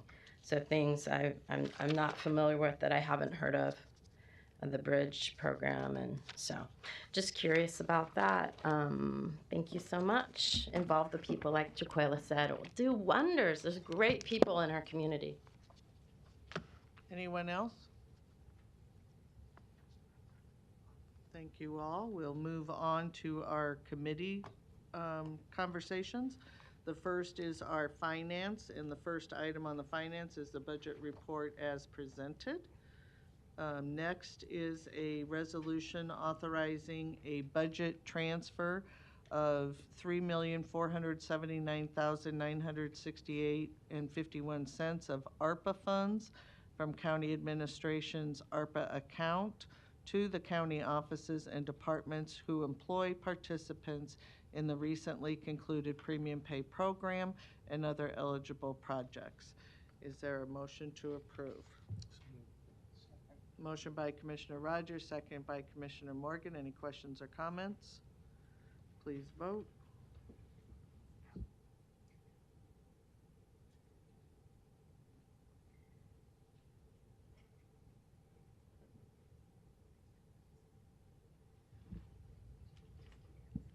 Motion passes 7-0. Next is a resolution directing county staff to take the necessary steps to initiate the mental health capital improvement projects that would relocate the current Community Mental Health Center to 1601 Jackson Street and construct a new mental health treatment unit that would connect the county jail at 1710 South 17th Street and construct a parking structure. Is there a motion to approve? Is there a second? All right, with that, we will begin any questions or comments. See, if there's no lights on, Commissioner, after the lights just start coming on. So just a second. Commissioner Friend? Now there's a ton of lights on. Thank you, Madam Chair. I guess I'm prepared. Look, it reminds me, I will be brief with this transition. I remember watching a movie called Ford versus Ferrari. So Carroll Shelby, the character, comes into Henry Ford II, and Henry Ford's like, why shouldn't I fire you right now? And Carroll Shelby goes, with all due respect, sir, you don't win a race by committee. Well, he was right, and then he went on later and won Le Mans or whatever, and Henry Ford was great because of Carroll Shelby.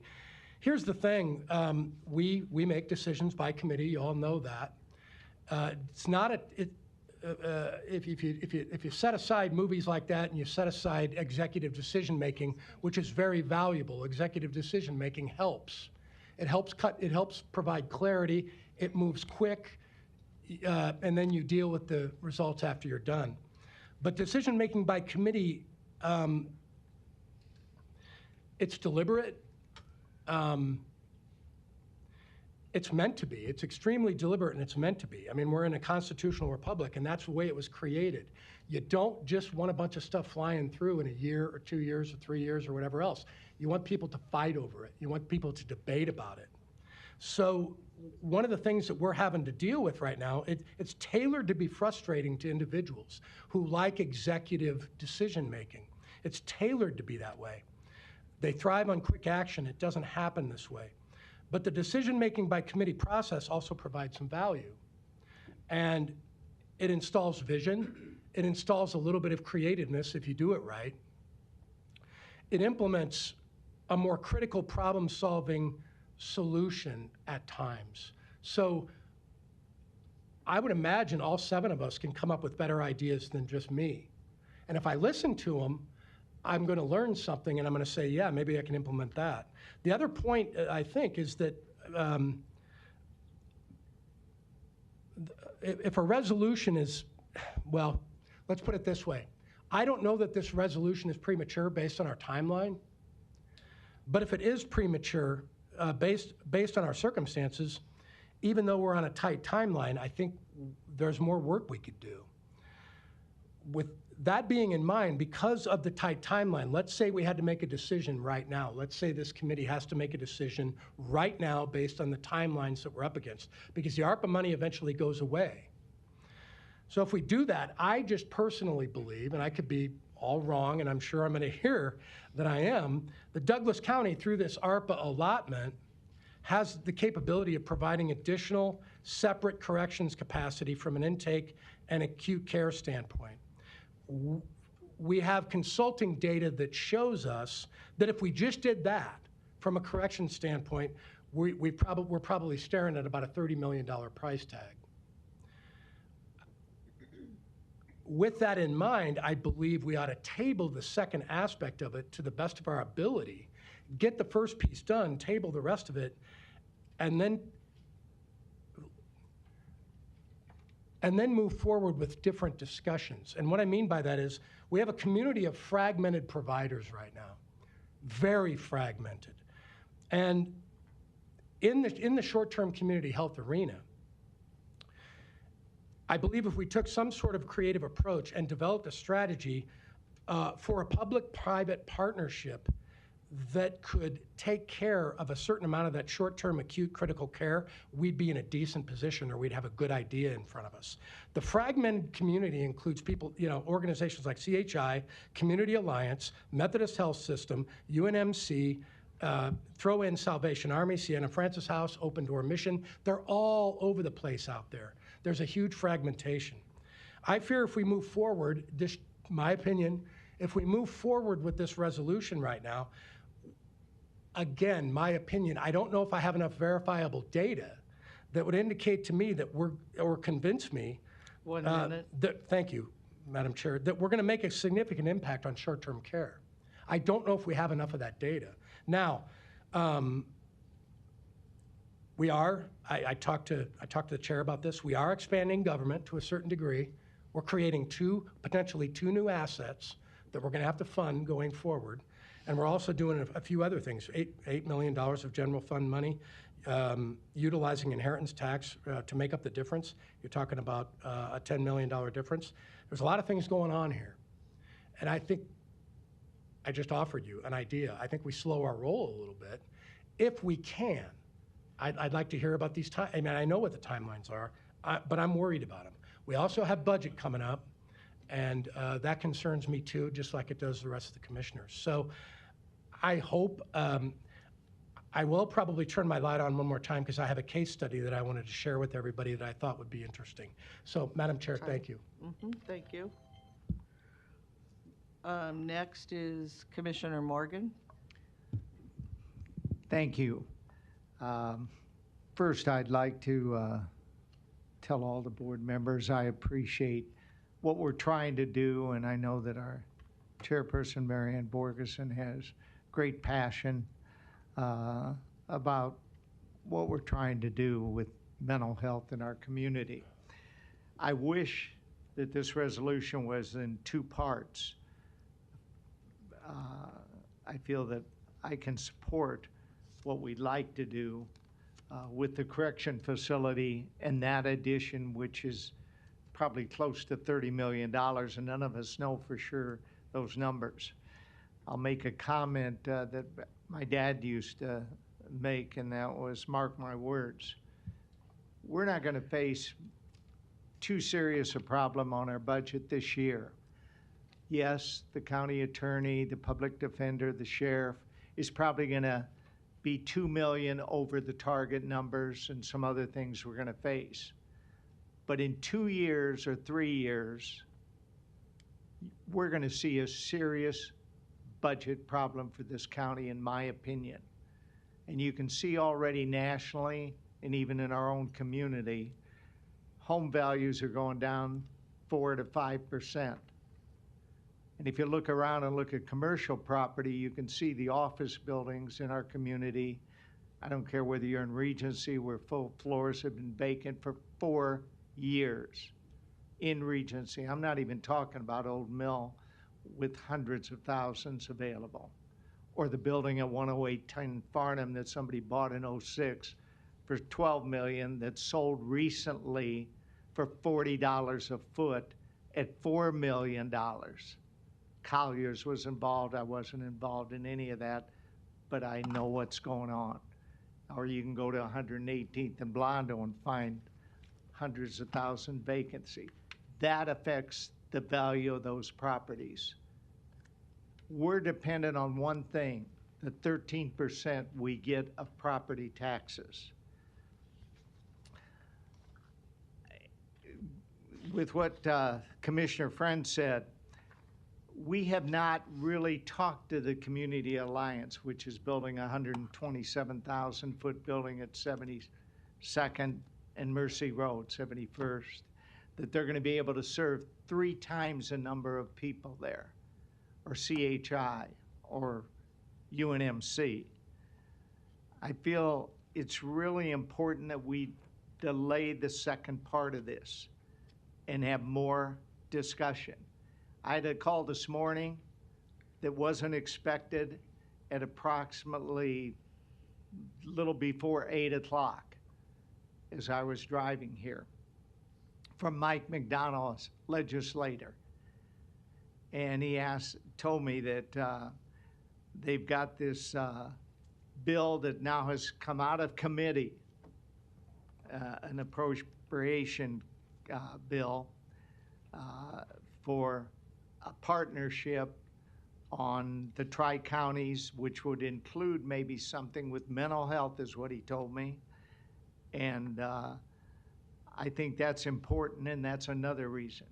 What I'd like to suggest, most seriously, is that we lay this over and do the first part with what Mike has requested with our correction facility, which will allow some more space at our correction facility that we can do, I think, gain revenue from with ICE and others that may be able to use that and build that structure. I also feel how the second part could negatively affect us is that we are expanding government. We don't know for sure what the cost is going to be. We know that we have some serious things facing us 40 with seconds. the youth center. And I'd like to see if that could be amended to move forward with that. And when they do move out, if they were to move out and move downtown the mental health community, that would affect the health center of over $1.5 million they would not receive.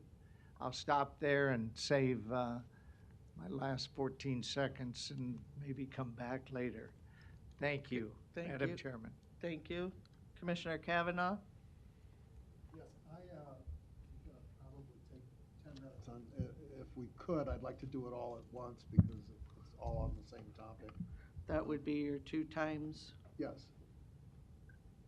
That's, okay, there's a PowerPoint involved. There's no, let me check to see if there's other lights on first, Jim. There's one other, there's one, yeah. So, I'm gonna stop you at the 5 and then take those and then bring you back up real fast. Oh, we can't do it all at once? No, because there's other lights on. Unless you're I'd ask for okay a point with of personal privilege so that we could all. Do you want to give him the 10? Are you okay with giving him a cut in front of you? Okay. How do I? Just hit enter. All right, Jim, Okay, you can do your 2, 5 all at once. very good, thank you. So could you set the timer for this one for 10, please? Okay. Okay. This is a alternative proposal, the one that we have before us for all new construction at the jail campus. This is for utilizing properties that we own, both at 42nd Street at our health campus and at the jail campus downtown. So if you see, if I'm doing this right, I don't know, oh, sorry. How do I go back? Not exactly the most proficient at this. I've never done it before. Okay. Enter? Yeah. I don't see it. Okay. This is not the first page. This is the first page. Yeah. Okay. So this is a proposal for utilization of our Douglas County Health Center campus and existing facilities at the Douglas County Corrections Campus downtown. No new construction. The mission statement of the Douglas County Health Campus, which is very eloquent, and this is available online as part of the record of this, basically indicates that since 1931 we've been providing healthcare services for Douglas County residents. We have long-term residential care currently provided to approximately 190 physically disabled Douglas County residents. The Douglas County community lacks any long-term residential mental health care capacity, which is the problem. No community long-term residential mental health care services are available. We have acute psychiatric emergency room services at UNMC for 1 to 3 days, acute intermediate inpatient psychiatric care at places like Emmanuel and Lasting Hope for 3 to 7 days, but no community long-term residential mental health care services are available, like the community long-term residential physical health care services that we currently provide. This is a proposed solution to utilize existing facilities owned by Douglas County, utilize federal ARPA funding, provide long-term residential health care services on the 42nd Street campus. Current space allows for 20 to 30 beds. Lower operational costs by expanding existing programs and community partnerships that have been alluded to just before me. Use a collaborative public-private health care agreement with community organizations and hospital licensed partners like UNMC, Veterans Hospital, CHI, and others that were referenced earlier to establish a public health corridor on 42nd Street. This is a visual of what that would look like. It would allow us to eliminate the negative stigma of placing mental health patients on a jail campus. It would lower construction, staffing, and operational costs by utilizing existing facilities and collaborating with our neighbors. Would allow for Medicare and Medicaid reimbursement on the available 42nd Street campus, which currently pays for about 80% of our operational costs there. Service and program sharing with Douglas County Health Center, including food, laundry staff, and other existing partners, would be available. Multiple shared spaces for program population and administrative use are available. Central location creates staffing efficiencies with our partners, which would help lower costs of running the place. On the corrections front, this is our campus downtown, and as you see, it's rather extensive. It also involves I'm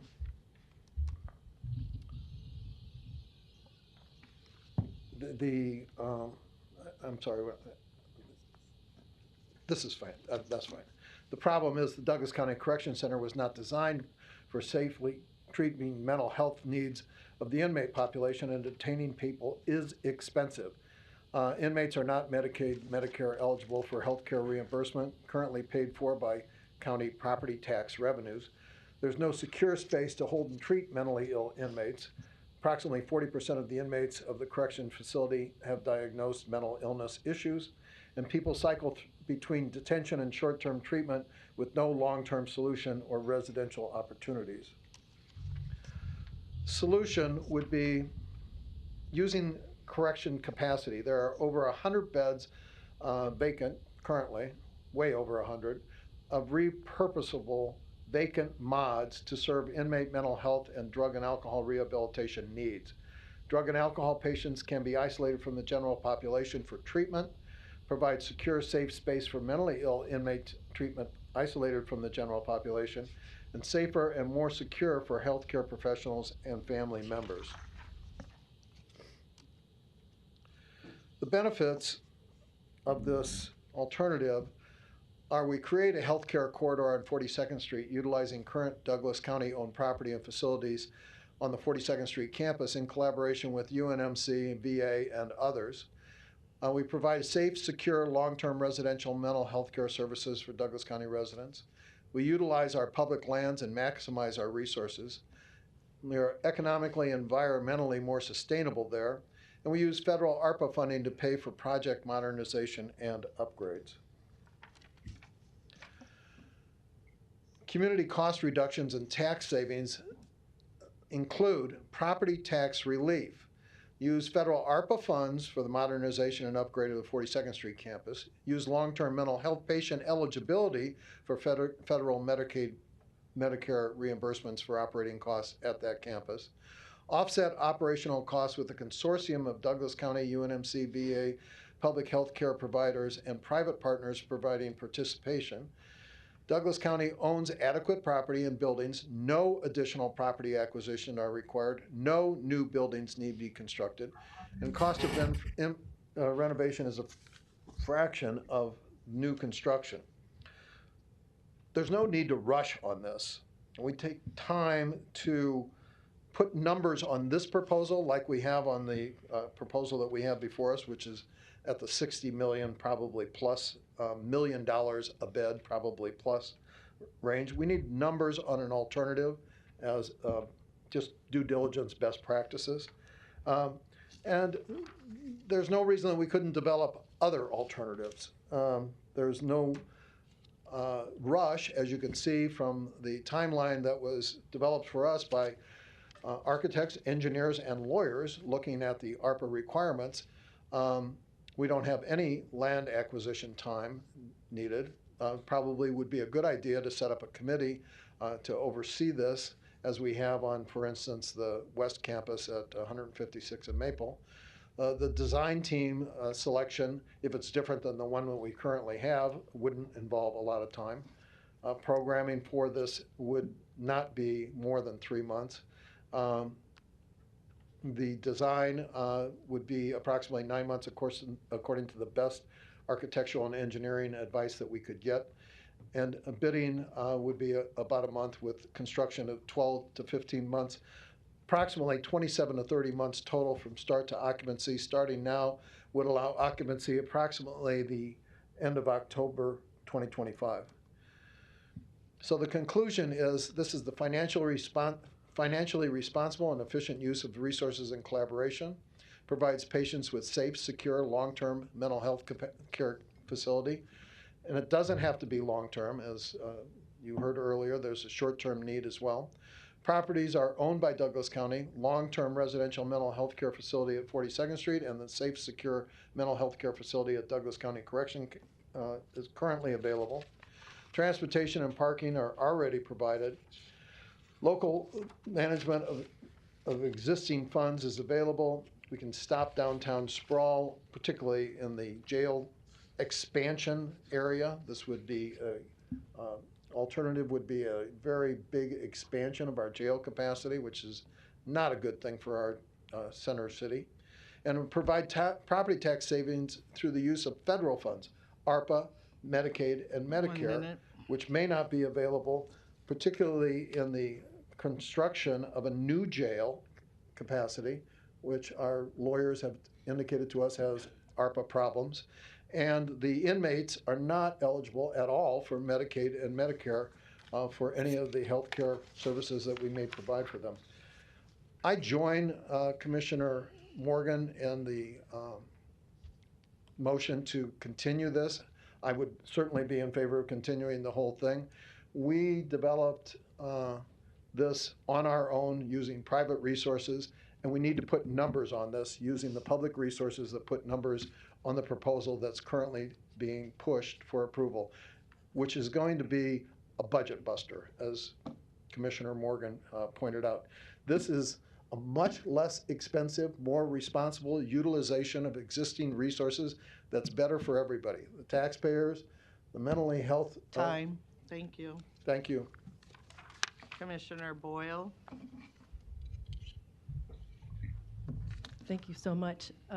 First and foremost, I can't agree more that there's a need for long-term mental health in this community and actually in the state. I want to say that we had those listening sessions, 4 of them, and I will say that citizens came out in droves, and we heard you. I heard you, and that to me was the big thing that came out, was there's a need for long-term care for the mentally ill. At the same time, it's the state's responsibility to do that, and the scope, in my opinion, is so big that I just don't think the county has the capability to handle that, and I'm afraid we would break the bank of homeowners on property taxes. So this is something that we really need the state to step up and provide some of those services. Commissioner Morgan alluded to the fact that one of the state senators reached out this morning to say that there can be some collaboration there. I welcome that. I think we should advocate for that because they've got so much more funding than we have to do that. And for an ongoing concern, I think we absolutely need them as not just critical partners, but really as the folks who really run this and coordinate this. So just to be clear, I think one major error we made when declaring what we were trying to accomplish as far as helping mental health in this community is we needed to pin down the population we're really trying to serve. Our responsibility is to the incarcerated. At least 40% of the folks in our corrections center have some type of mental illness, and some of them are severe mental illness, pathologic mental illness. Those are the types of folks that if you hear our corrections report, those are the folks that are in their jail cells and not taking care of themselves and need dramatic measures to be taken care of. We need to do what we can in the corrections facility to take care of that population. We also need the community mental health center, in my opinion, in that location, because some of those folks, they share the community mental health center and the Douglas County Correction Center share folks. And as awful as it is to say, some people are one rock's throw through a store window away from being in jail as opposed to being in a mental health center. So in order to prevent recidivism, and we can get folks like that involved and get them the care that they need in that setting right there where they're living already, I think that we'll be able to truly help these individuals in addition to decreasing recidivism. So again, I want to state, I think we missed the boat at the beginning when we thought we would be able to cure the ills of the entire community as far as mental health goes. What it boils right down to is our goal as the county, that's the county, the governmental entity, not Douglas County, is to take care of those people that we are responsible for that keep coming in and out of our jails. So as much as I would like to be the end-all and cure-all for the entire mental health of this community, we simply don't have the budget to do it without breaking the bank of homeowners and property owners. Those on Zoom, please mute yourselves. Thank you. So at the same time, we talk about a possible cost increase with this. You know, right now, the Community Mental Health Center, I see them as kind of a black box where we could physically move them from where they are now to the location on the campus where the Corrections Center is. There shouldn't be significant staff increases at the time. There could be economies of scale that come in place because those two facilities are working right next to each other. They already have so many programs that they do together. I think it would really work for those two offices, basically departments, to be in physical proximity to help achieve those goals. So for those reasons, I don't think we're really expanding government. CMHC would just change or the Community Mental Health Center would change its location to be closer to the people that they serve, number one, but also closer to the Corrections Center, which overlaps a lot of the work that they do. So the other thing, too, is I don't see this like the youth center where we're worried about beds. We're limited by law how many beds we can put in, so I don't see this as necessarily a runaway train as far as finances go. The one other point I want to make is that we talk about getting the experts involved in public-private partnerships. The medical community has had a chance to take care of these patients in the past, and they don't. So they do their best with what they have, but a lot of these folks are the homeless, the folks who suffer from substance abuse disorders, and they help with some resources, but most of the time they're shipped off to Douglas County. So as I see it, I think that the experts in care of this population really is Douglas County. It's a psychiatrist we already have. So if we're trying to get the experts involved, we have them. I really appreciate the community partners with CHI, Community Alliance. They're taking care of a different population, in my opinion. So let them do what they're doing and do it well. And then let us do this and let us do this part well. Thank you. Commissioner Friend? Thank you, Madam Chair. I wanted some very good dialogue and some very good points made, and I appreciate it. I really do. I had mentioned before that I wanted to point out a case study. A lot of people wonder, well, do we just walk in here and just start determining this stuff, and do we start making decisions? Everybody on this board, I can assure you, has done a tremendous amount of research on this. And one of the things that I wanted to point out, I've seen 4 case studies, I've seen success stories, and I've seen failures. But one of the case studies I found was pretty interesting, mainly because I grew up in St. Paul, Minnesota, and I thought it was intriguing. You can look this up. You can go to eastmetrocrisisalliance.org. And the East Metro Crisis Alliance was actually created in 2001.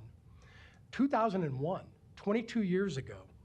The reason that they did it back then, the reason that the East Metro Crisis Alliance convenes or gets together is that they took stakeholders and problem-solving participants and put them in a situation where they could try to handle this problem. The reason that they felt like they had a problem is because the alliance formed as a result of a system-wide, and you can read this stuff online, because of a system-wide crisis that was sending mentally ill patients far from home, both short-term and long-term. So in Ramsey, Dakota, and Washington counties, most of that is St. Paul, and it's east toward the river, the St. Croix River. They all got together and they created what you would consider an alliance or a membership. The membership included 25 organizations. Of those, Ramsey County, Dakota County, Washington County, they also included hospitals, Regions, United, the Minnesota or the M Health Fairview Hospitals, consumer organizations, NAMI of Minnesota, Minnesota Recovery Connection, the Mental Health Minnesota, and also health plans, UCare, Medica, Blue Cross Blue Shield, Health Partners, and of course the state of Minnesota. Now, they still have problems. What they've actually,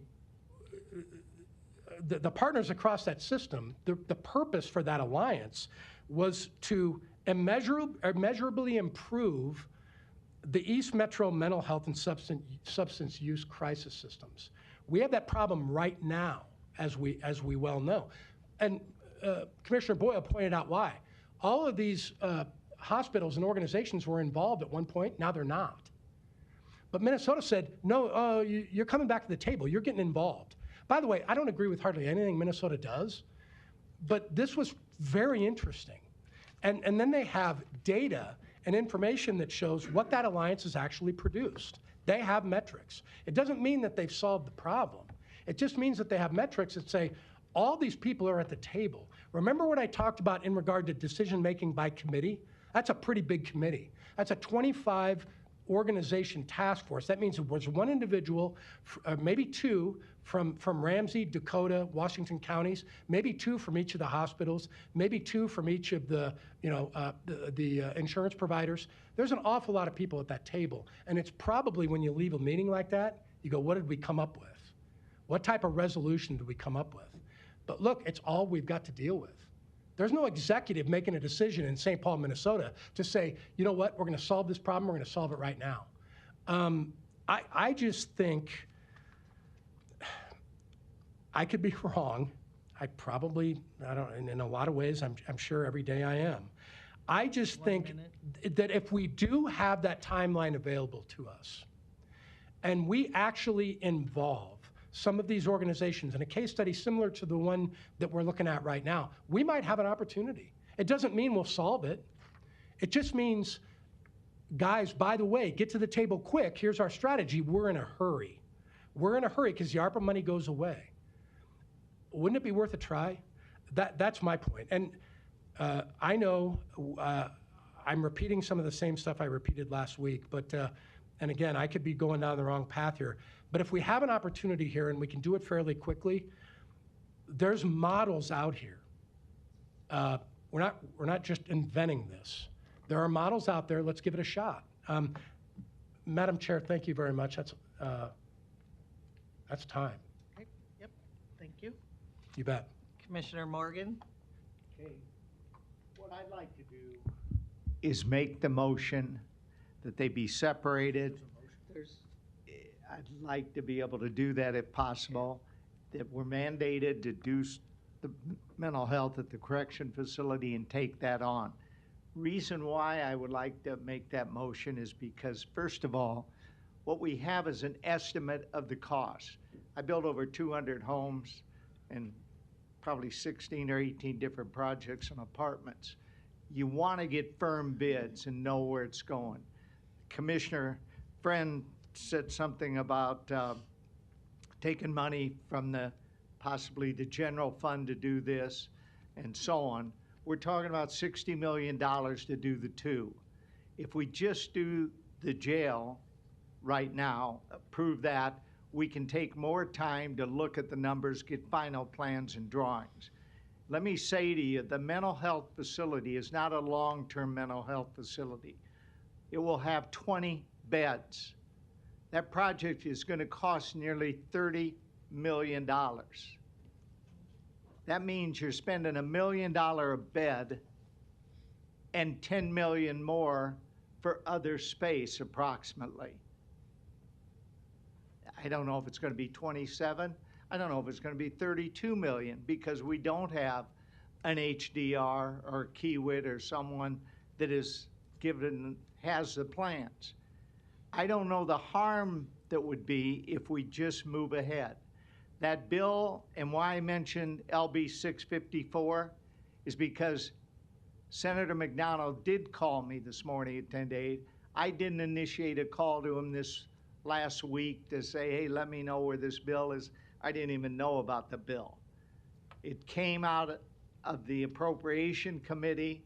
It's on the floor. He thinks it can be something positive for the Tri-County.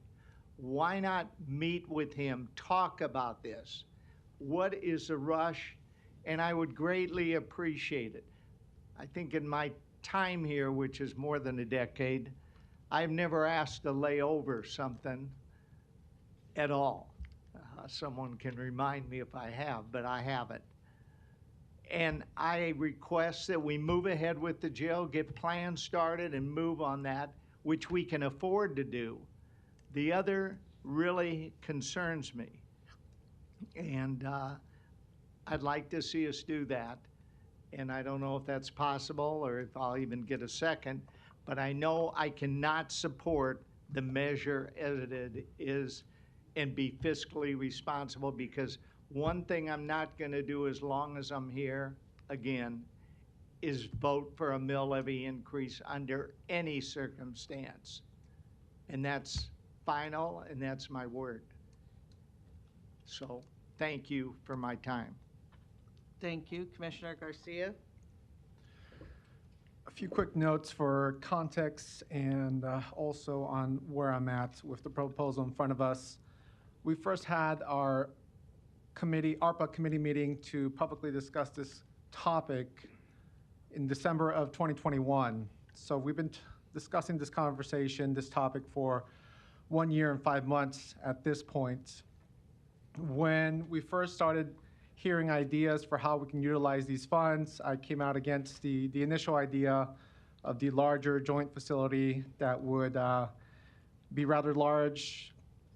It seemed rather expensive. It would require acquisition of new property. The study said upwards of 10 acres, et cetera. So I just didn't like the concept, how it was. And so I've had to dissect all the options proposed in front of us to really kind of come to where I'm at right now. So one of the aspects of that original idea was being in the same building. Of course, the populations would be kept separate, but I didn't like the fact that both ideas would be in the same building, the corrections part and the community mental health part.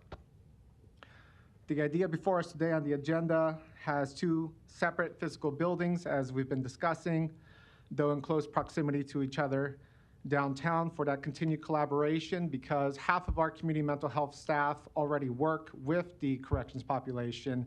Those departments are already helping each other out in many different ways, and of course the population tends to overlap quite often.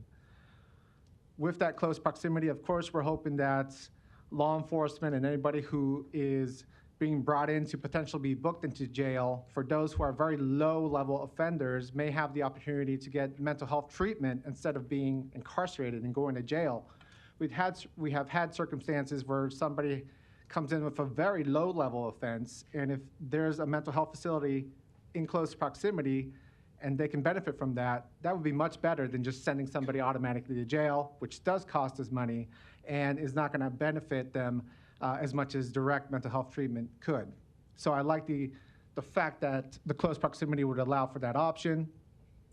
One of my contingencies to be supportive of the proposal in front of us today was that we would not take out any new bonds and therefore not incur any new debt, but rather work with the cash on hand that we have currently, with the $50 million from the ARPA funds, and then slightly over $8 million from previously the CARES Act, which was then transferred into our general funds, but left on the side specifically for mental health. So it's not like we're just grabbing general funds from anywhere and throwing it at this. They were actually allocated towards mental health, and this is the proposal on how to use those.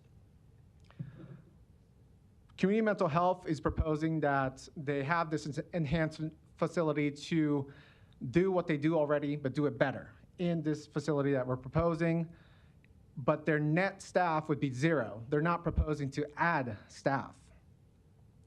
Corrections, of course, wants to enhance their mental health services to the incarcerated through the new mod that's being proposed. Their net increase of officers is predicted to be 8 new officers as a net increase. Initially, Director Myers states that there's a potential that once the full mod implementation occurs, that could decrease from 8 to a lower number. But if we're going to be concerned about, fiscal matters in regards to the two proposals, no new staff versus some new staff, I would almost flip that if we're going to go with one that's not proposing any new oncurring expenses. However, that's not what I'm proposing. I'm actually supporting both within the overall proposal today. With anything outside of that regarding parking acquisition, which we hope to do in some capacity, will be with the close consultation of local businesses and also stay within budget. This is my district, District 1, downtown, South Omaha, so I am already in conversation with local businesses on Leavenworth, on 16th Street, to make sure that they're in the loop of these ideas and they're on board with what we do, which currently I do have stakeholders that are supportive of this proposal. If you go to 16th and Leavenworth, you see the need. 16th and Jackson, 16th and Jones, there's homeless there. There's clear mental health need from the syringes you'll find on the lawns there. There's businesses that have left the area because of the mental health need. Why not tackle it head on with the services that we are in charge of implementing through our mental health facility, our mental health department that we currently have in place. I have a few more comments that I'll wrap up on after my next turn comes around. Thank you. Commissioner Boyle? Thank you. So I do agree with a lot of the things that Commissioner Garcia said, and I think that we're on the same page as far as that goes. But just a couple of other comments. The fact that the state is willing to have some bills out there that could potentially help this, approving this today doesn't necessarily state that we're not going to work with them. So we still have the ability to participate in any tri-county initiative that they put forth. I just feel like this is a direction we need to go first, and then as funding comes from them, we'll integrate that some way, somehow. As programming comes from them, we'll work with them. We'll figure out ways they can help us out. And then when we talked about the cost of the facility, we talk about it by bed, but I don't think that's a real fair comparison, because the community mental health center is meant to provide community mental health mostly on an outpatient basis. So we can't really say cost per bed, because it's not meant to be a hospital. It's meant to be a place where people are getting services, and those who are critically mentally ill, not safe to the community, it's a place for them. But the bulk of the services the community mental health center provides is outpatient. I also, like Commissioner Garcia and others on this board, Commissioner Morgan, I will not support a tax increase for this. I don't agree with having bonds taken out for this. So we have to make this within the confines of our current budget and any other funds that we have there. In addition, I do like Commissioner Kavanaugh's idea down the road to have this a great health corridor. I think that might be like a next phase project. For example, if the state of Nebraska can get involved in long-term mental health, maybe that's where we do that, with them running it and us helping them. Also, I feel like this operationally, by doing this and moving things downtown, it will create opportunities for the Douglas County Health Center. They've just recently created a partnership with the University of Nebraska to get some beds held for them. So UNMC is paying the Douglas County Health Center right now to take some of their patients. So it's providing overflow. That's something that all of the health centers in the county can certainly do. So there's an opportunity for DCHC to, instead of being a cost center, maybe being a profit center, and that, again, keeps property taxes at bay. So with that, I would support the proposal as outlined, and I think just let's see what happens from there. Thank you, Commissioner Boyle. Commissioner Garcia?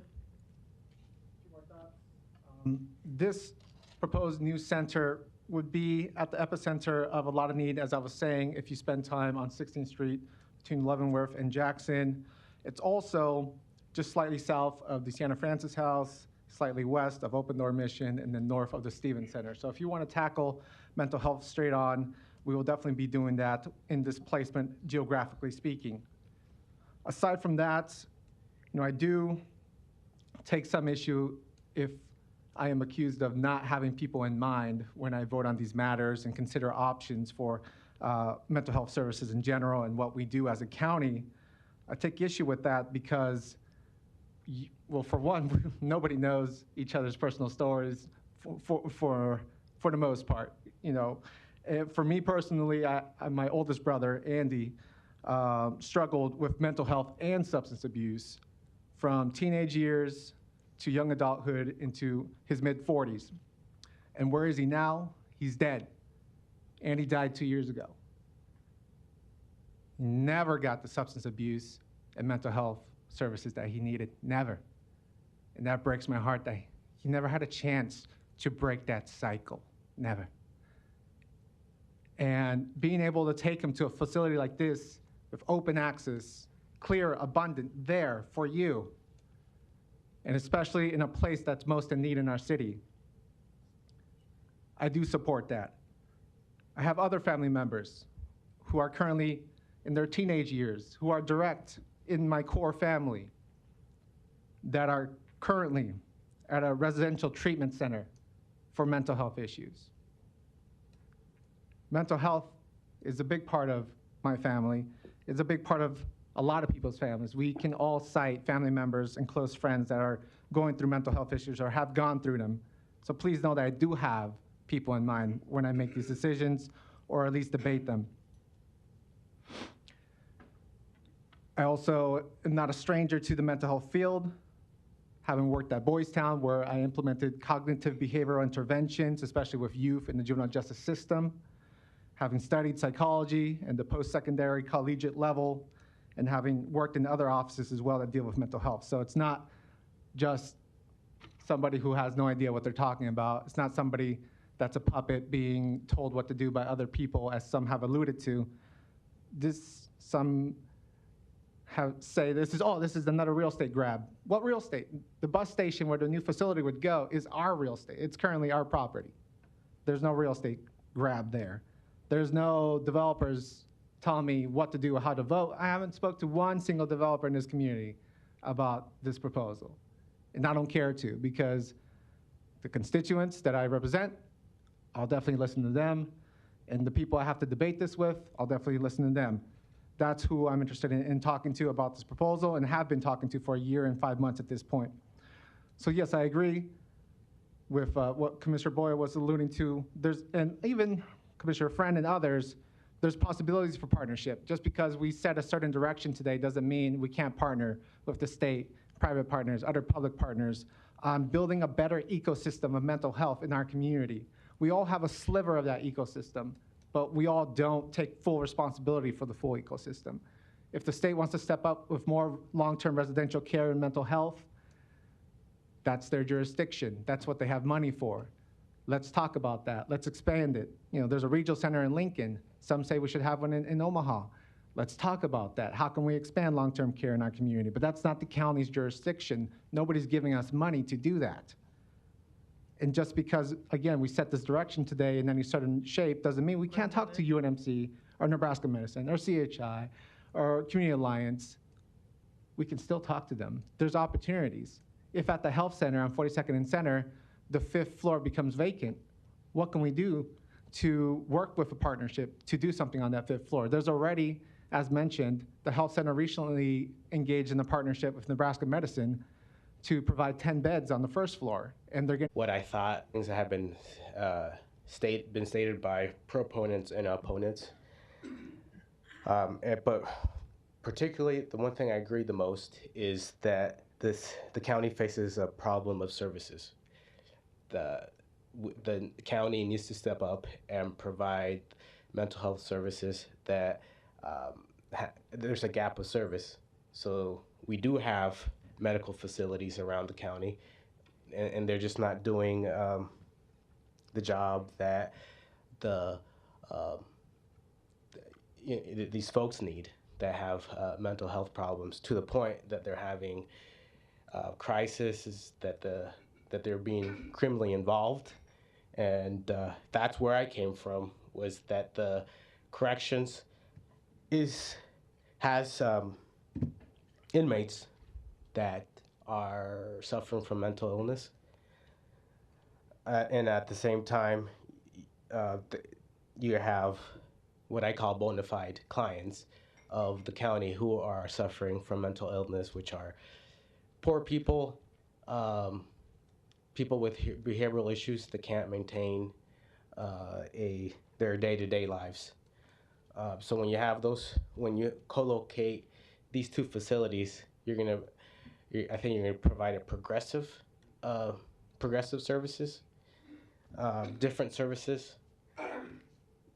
The other point I have is about somebody said we have a fragmented community on the medical issue, the mental health issue. You guys have the capacity to bring them together through an ad hoc committee, but if you do that, I think you should give them administrative resources, administrative support, so they can have meetings continually. I think that on the long term, I agree with Kavanaugh. I think that we need a facility that can handle that. Although I recommend that you provide a mental health option to the county residents before you build a facility. And then also the issue about taxes. I understand you're not raising taxes on this project. And if you ask people if they want to pay taxes, most people say yes if they're spent well after they're collected. People don't have problems, maintaining roads and things like that. I'm listening to your department heads. The correction director said that the facility would open up beds to the U.S. Marshal. So I think that is a very important aspect when you think about your revenue stream. And the last point, the proposal has a timeline. Excuse me, can you put this up on the screen?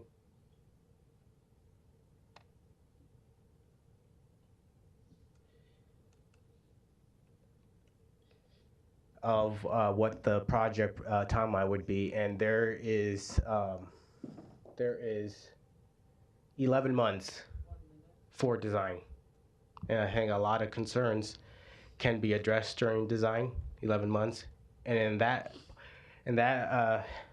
period, you're also going to have another session with the Nebraska legislator. So I don't know what your communications look like, but I'm wondering why Senator Mike McDonald is communicating with Commissioner Morgan when you have a representative over here, actually two representatives, maybe one, that he can talk to directly, like Mr. Kavanaugh. That there is opportunity for continued communication to get a better design, and particularly get more beds in the mental health facility that would be located where the bus station is. That's going to be important. And for me, I think you should also look at the exterior design. Thank you, Louis. Next.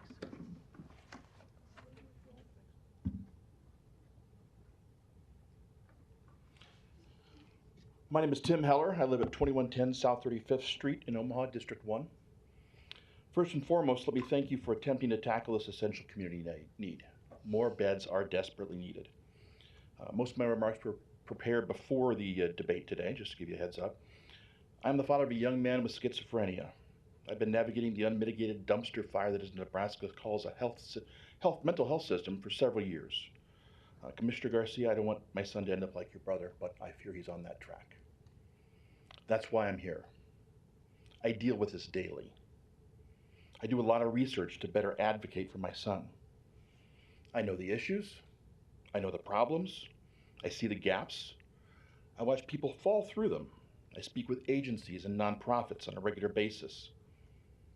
Commissioner Borgeson, thank you for your dedication to this issue. It's greatly appreciated. So much needs to change to eliminate the gaps in care, not just for my son, but for the many others who suffer from the effects of our disastrous system.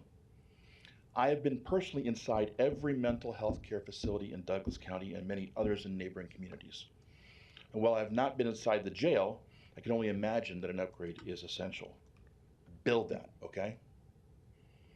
Then look at other options for extending community mental health care. As mentioned in a previous meeting, the Douglas County Hospital regularly functions at 80 to 85% capacity for mental health. The ERs and hospitals in this are same, even worse on some days. More beds and providers are desperately needed. I've been forced to stand by helplessly while my son sat in an ER with no treatment or therapy because there were no beds available for 2 weeks. According to the Treatment Advocacy Center, a Washington, D.C. based think tank and advocate, a minimum of 50 beds for 100,000 people is considered necessary to provide minimally adequate treatment. Nebraska is currently at 15.2 beds per 100,000. You want to add 18 beds? That's just stupid. There are plenty of outpatient locations.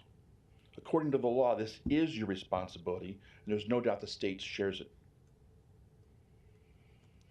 Thank you, Commissioner Friend. I was frankly appalled at the lack of foresight this board has used in going forth in this effort. You looked at two options.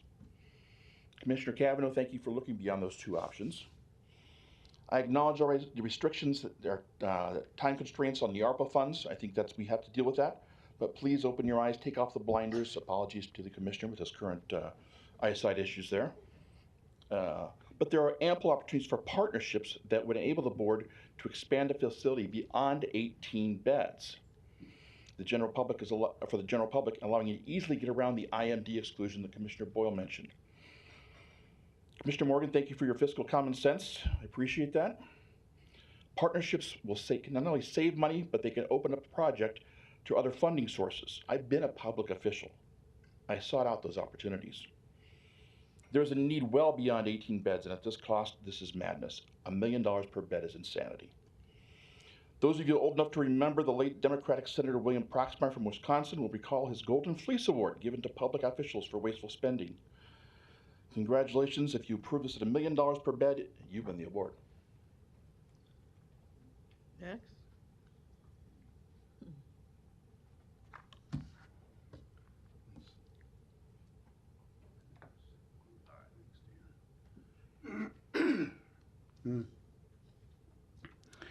Good morning, Doug Kagan, 416 South 130th Street, representing Nebraska Taxpayers for Freedom.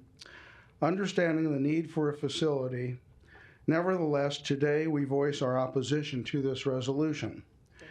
We believe that county commissioners have not adequately examined alternatives to building a new mental health facility and a mental health annex downtown, or advised your constituents of viable alternatives.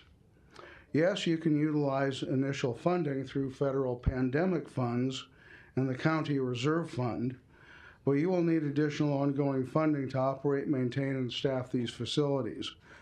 Several commissioners have mentioned that, they're not looking for additional taxes.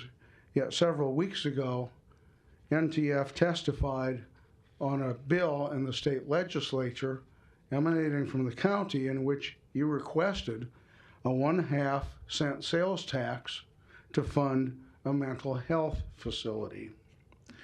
We urge commissioners to seriously investigate the following alternatives not yet seriously considered.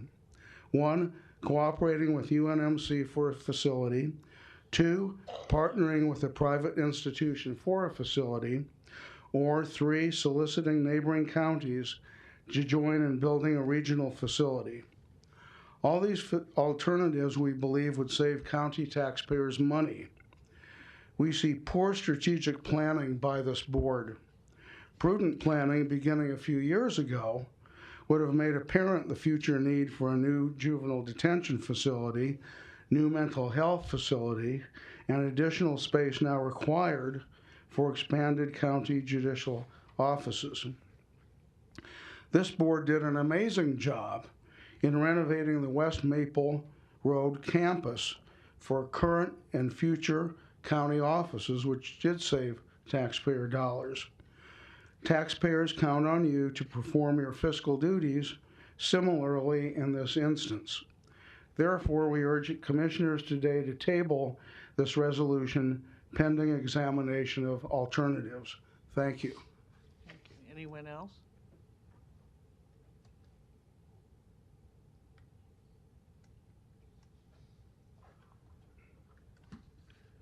Hello. Good morning. My name is Pierce Carpenter. I live at 4832 Farnham.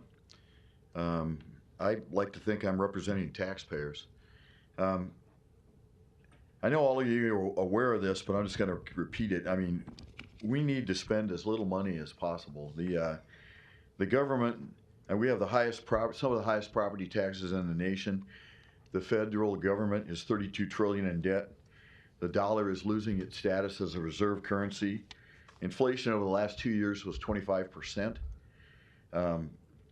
Biden says it was less, but 13.5% a year is what the talking heads are saying. Do we need to take on more debt? No.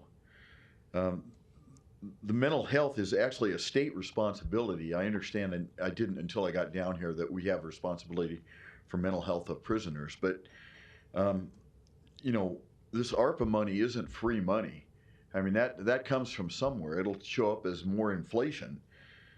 We really need to find a cheaper way. I mean, $1 million a bed, or if you divide that 30 million by 20, that's $1.5 million per bed. That's insane. I was astonished at that number. You folks are saying no new taxes, but the reality is you're going to build a new building, and if there's a new building, it has to be maintained, it's got to be heated, it's got to be cooled. You need tech people coming in to run everything. That's going to be more money. It'll show up as a higher tax. My taxes went up astonishingly due to the increase in the value, but on top of that, the mill levy went from 2.12 to 2.14 to 2.26. It's going to go up again with now that the Metro Bus has been established as its own tax authority. So, we need to find a cheaper way. I like Mr. Kavanaugh's, are you Councilman? Are you guys council? Commissioner. Commissioner Kavanaugh's statement that, it could be done on 43rd Street with no additional tax. I mean, today, you might have the money at hand, but what is it going to be like 4 years from now? All my rental property is in downtown, which Commissioner Garcia, I'm surprised that you're interested in expanding the government footprint down here. It just, it's more dead front space. And as far as people standing around needing mental health, if you put the mental health facility down here, it'll draw them like pulling a stopper in a tub. You're going to be more and more people down here. I love the idea of keeping it out at 42nd Street. Okay, so I wanted to point out that, the footprint down here is pretty huge. And when they put in the youth detention center, which was grossly undersized, they had a lot of businesses closed. There's a lot of vacant retail down here. The Flatiron Cafe closed, and she said she closed because of the Juvenile Delinquent Center. The Dicon people, Jim Thornburg and those guys, they sold most of their property down here because they thought, well, if you're putting in a juvenile detention facility, we don't want to be part of it. I own a lot of property west of the prison there, and it really irks me that they're looking at doing an expansion in that direction. And I do not want more mental health facility and criminal stuff downtown. I mean, in the past, when I brought this up, somebody says, well, yeah, San Diego has done it. They have a prison downtown. Do we really want to be following the footsteps of anything in California? So I wanted to make one thing clear, or have you guys clarify it, and that's, so with $60 million, you're going to build a mental health facility, you're going to rehab the jail. 1 minute. And you're going to build a parking garage.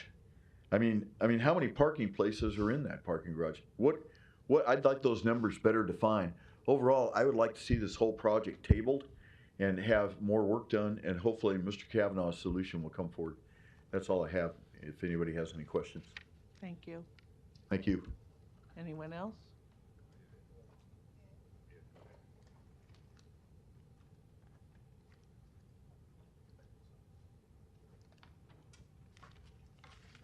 My name is Ed Fogarty. I live at 521 North 38th Street. And I speak to you here as an experienced litigator addressing over many years on many cases misuse of government money in various projects by subdivisions of government because they did not follow the statutes that implemented them by Congress or the regulations of the departments controlling them. And I suggest that really scares me today is that you are at a juncture where you're about to move forward with some violations, arguably strong legal arguments that offend and violate the ARPA Act's sections on mental health delivery services, programs, etc. Furthermore, and worse, the implementing regulations by the Department of Treasury, Health and Human Services, I wonder why they didn't do it. Well, the treasurers, they can be very brutal people when it comes to taking a yellow pencil, number 2 pencil, and starting figuring on whether you did things wisely and spent the money wisely under the terms of the grant that you got. I'd like this. Is there a county attorney up there? I thought sometimes they staffed it. But this is attorney talk, but it's very important for you. Your statute under ARPA is circumscribed by ARPA Acts sections 2701 to 2713.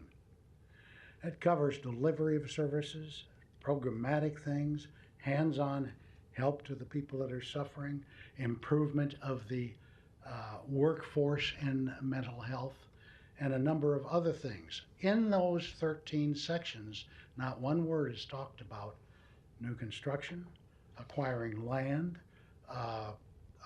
doing any of these things that are what I would call generally capital development. So you've got to be very careful when you get into that. As a matter of fact, I want to draw attention, I'm going to read it, it's boring to read, but this is for the subdivisions that are going to be handing out this money all over the country,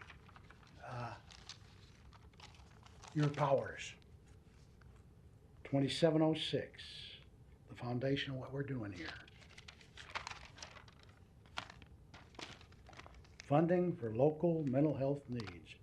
Use of grant funds awarded under this section shall be used for promoting care coordinating among local entities, training the mental and behavioral health workforce, relevant stakeholders and community members, expanding evidence-based integrated models of care, addressing surge capacity for mental and behavioral health needs, providing mental and behavioral health services to individuals with mental health needs, including co-occurring substance use disorders as delivered by behavioral and mental health professionals utilizing telecommunication services, and supporting, enhancing, or expanding mental health and behavioral health preventive and crisis intervention services. 1 minute. You don't have any capital things. Now you go to the regulations and everybody rushed, a lot of these outfits rushed to build jails. The jails take special scrutiny under Code of Federal Regulation 35.6 and a number of them following. Anything over $10 million has got to be pretty much economically justified. You need a risk benefit analysis, and I'm not criticizing Deloitte Touche. You ought to first hire your own county attorney, and I'll work for free with him and walk him through all this.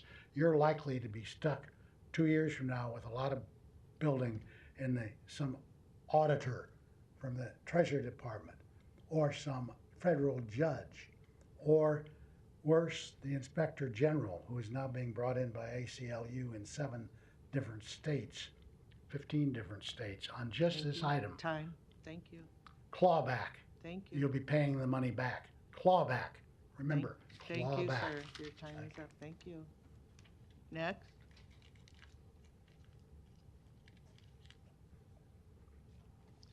Morning, Commissioners. My name is Hal Dobb, Morning. 314-31. Morning. It's still morning. And I'm pleased to be here, 314 North 97th Court. I do my best to stay away from this building, but once in a while I'm attracted to some things that I think are important. First, to thank each one of you for your willingness to serve in public office and for the hard work that I know that entails that each of you engage in performing while doing that public service. I appreciate very much. And I can tell from listening to the dialogue this morning, as I did the last couple of weeks, that you've all spent a lot of time thinking about this issue and understanding the seriousness of it. I've always had a concern as I read the regulations that this county board, in spending the $50 million plus, ought to have a legal opinion from your own county attorney on whether or not this expenditure in its full measure of definition is appropriate. I think there's a serious question there that Mr. Fogarty raised, and I appreciate him raising it. I think it's a valid concern and one that ought not to be taken lightly. It's something that before you act, you should get a legal opinion. I'm concerned, and I'll be very brief, just about one simple thing.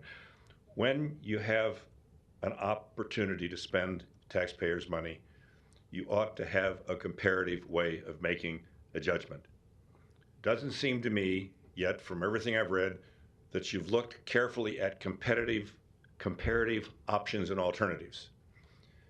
I think that using current land with current property that's renovated is what the taxpayers would prefer you to do in solving this problem. And it seems to me that you can solve the problem of addressing serious mental health needs both in corrections and jail facilities, as well as in particularly those Medicaid eligible below the poverty line people that need other mental health services, which connect to other things, emotional services, alcoholism, a lot of other things. And we're equipped with pretty professional and well-trained people and staff right now on 42nd Street to address some of those problems, just not by volume. So stretching the $50 million, the one-time opportunity that we have as a county, if it's legal to spend ARPA money for construction of just one building or 2 buildings, and thereafter not have the sustaining funding function well accounted for, should augur toward the logic of examining options and alternatives. I like the option that Commissioner Kavanaugh has presented because it utilizes existing facilities at a location where people work that are used to dealing with these kinds of problems, from aging to mental services and health.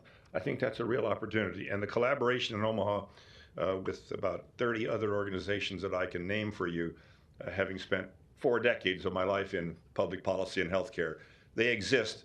No one's ever stepped up to bring them all together in a room instead of just pointing fingers at them.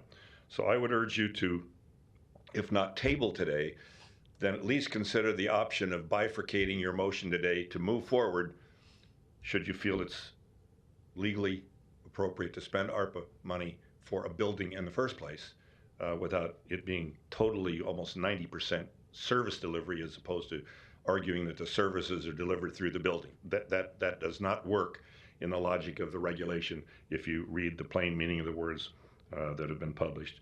I think that an option for taxpayers' best interest is to utilize an opportunity for existing facilities and for the rehabilitation of those existing facilities, which will be more than adequate to address the needs that we have in Douglas County. Thank you.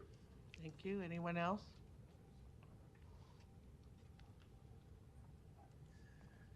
I'm Dennis Schleiss, 4512 Hickory Street, Omaha. I'm here as a citizen of this county. I believe the best financial benefit for Douglas County citizens and taxpayers would be a joint venture or partnership with UNMC. And thank you. Thank you, sir. Next.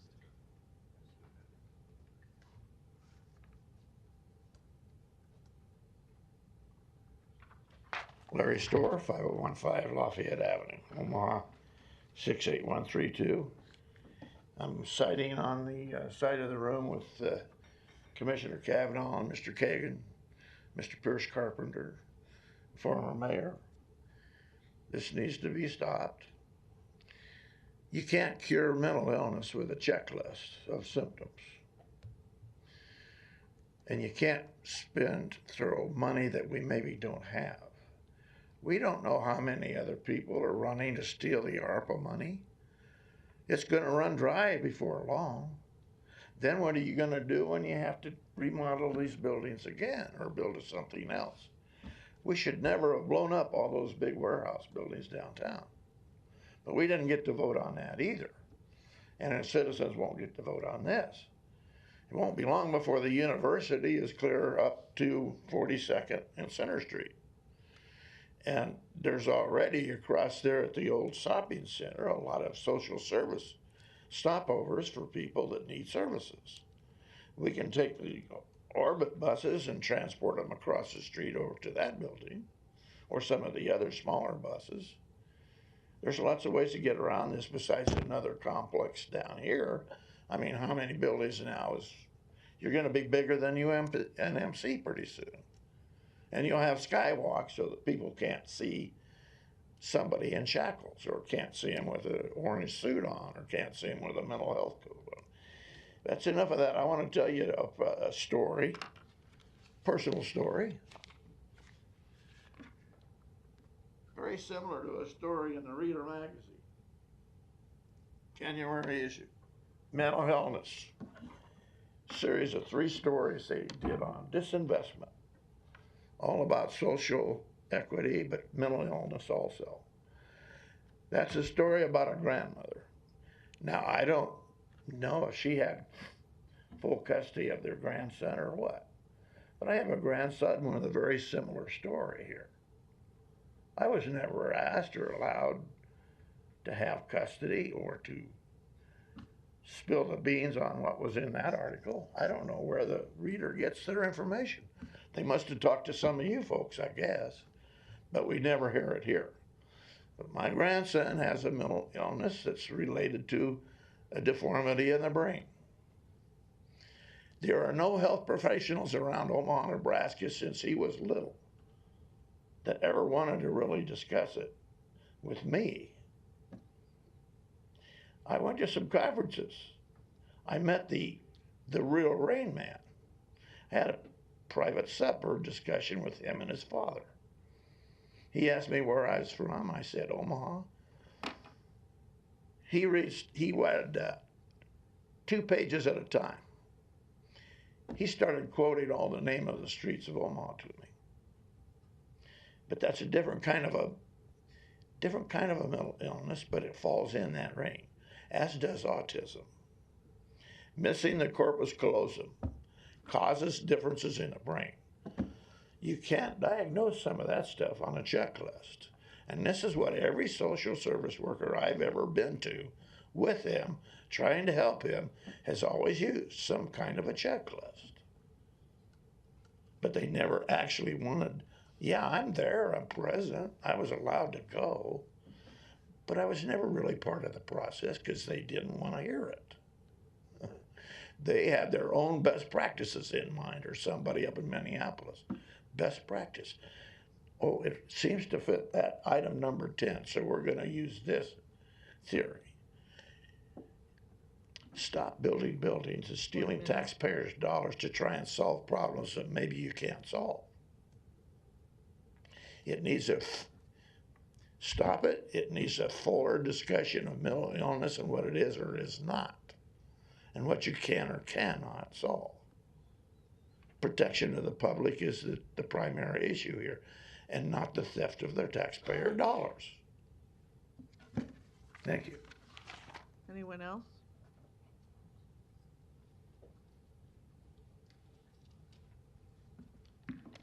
Nicole Leclerc, still Nicole Leclerc. I just want to show this notebook. I have a stack of these notebooks from coming to meetings 5 years ago to save a building downtown. And Bob Perrin's building. He's here. He was here.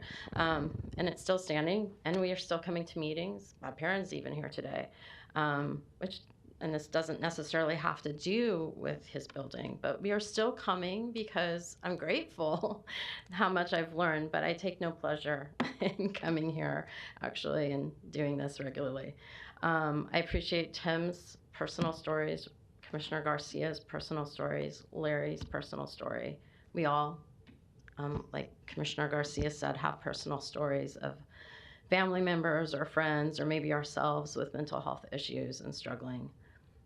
And I just want to really thank you all for the tone of this discussion today.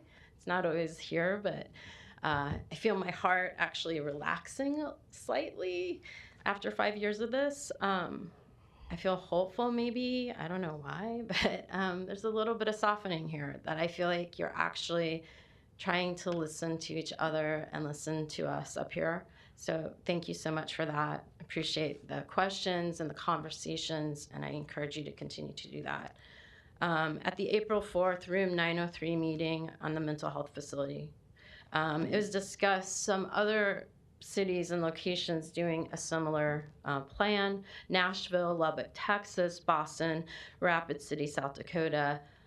Commissioner Kavanaugh pointed out that Rapid City may not be a metropolitan city, but my offer to you is, have you looked at those places that were mentioned as far as the size of the city? Is it comparable to Omaha?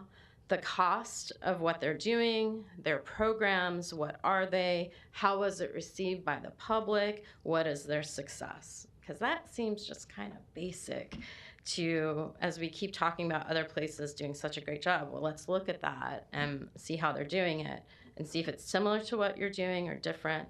I'm going to do that for my own knowledge, but I encourage you to do it. Maybe I'll share it.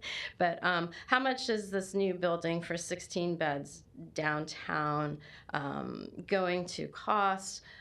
You talked about the resolution, Commissioner Borgeson, for mental health and that the effective treatment.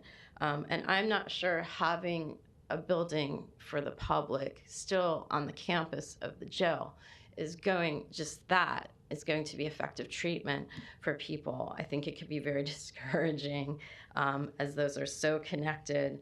Also, they mentioned that 3,500 people have been treated at the mental health facility. I want to just repeat part of that resolution today on Mental Health Month. Let's see if I can find it. Yes. Whereas CMHC services collaborate closely with Douglas County Corrections, facilitating programs such as mental health diversion, emergency community support, chemical dependency evaluation, intensive outpatient care, and educational classes start now. It just seems like so much intertwining of mental health and going to jail. So I really encourage you to ponder that, and for people watching to consider if they want their family members or themselves or their friends nearby a jail, to consider that. Because there is, as Commissioner Kavanaugh has pointed out, and many people have pointed out, there are beds at 42nd Street.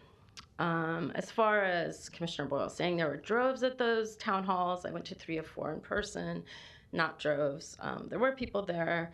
I think a lot of people still did not know about those meetings, as I pointed out at one of these meetings, that they were not talked about.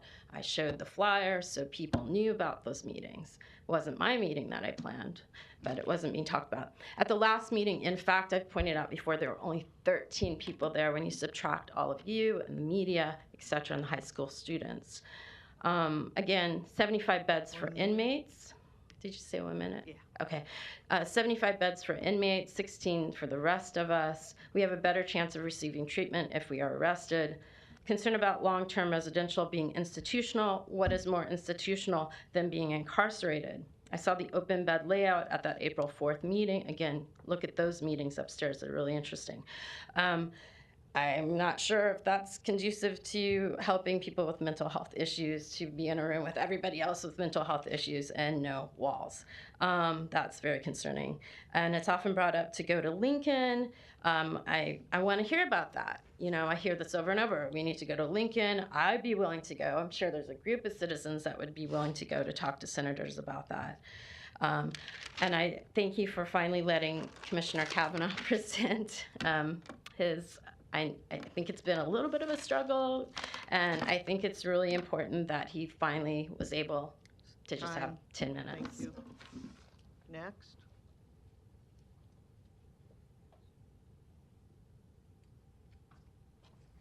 Bob Perrin, 1101 South 36th Street.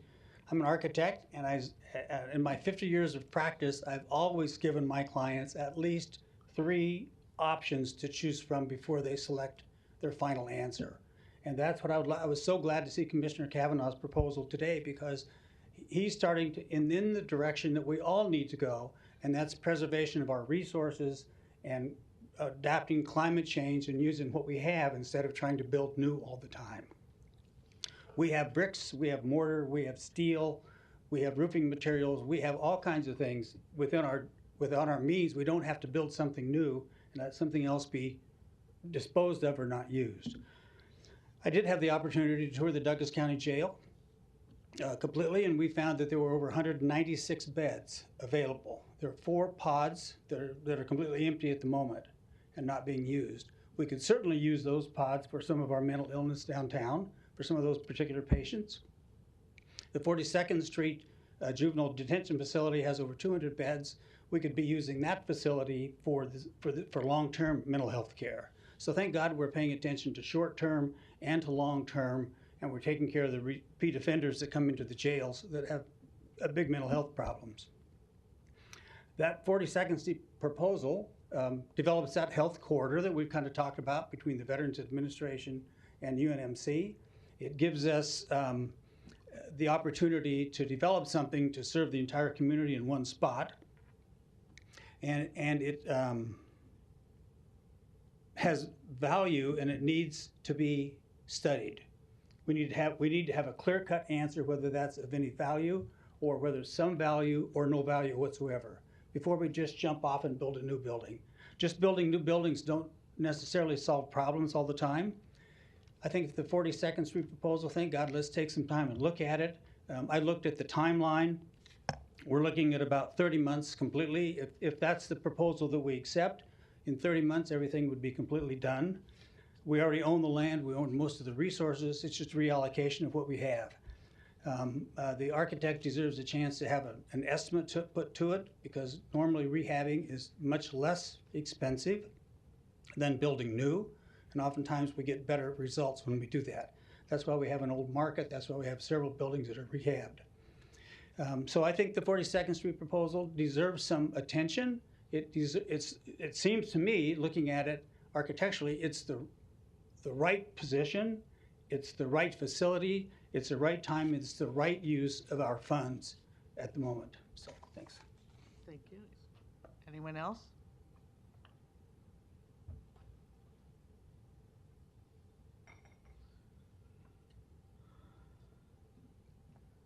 Jaquela Yarbrough, City of Omaha, good citizens and commissioners, thank you for a great discussion today.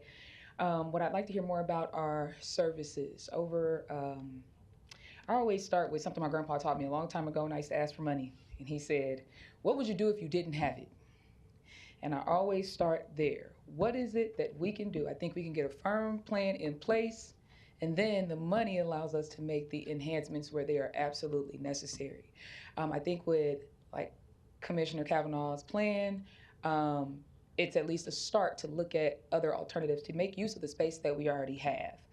I don't know how many of you have ever been in jail. Hopefully you haven't. I've done time for all of us in the county jail. I'm 35, I've done my time.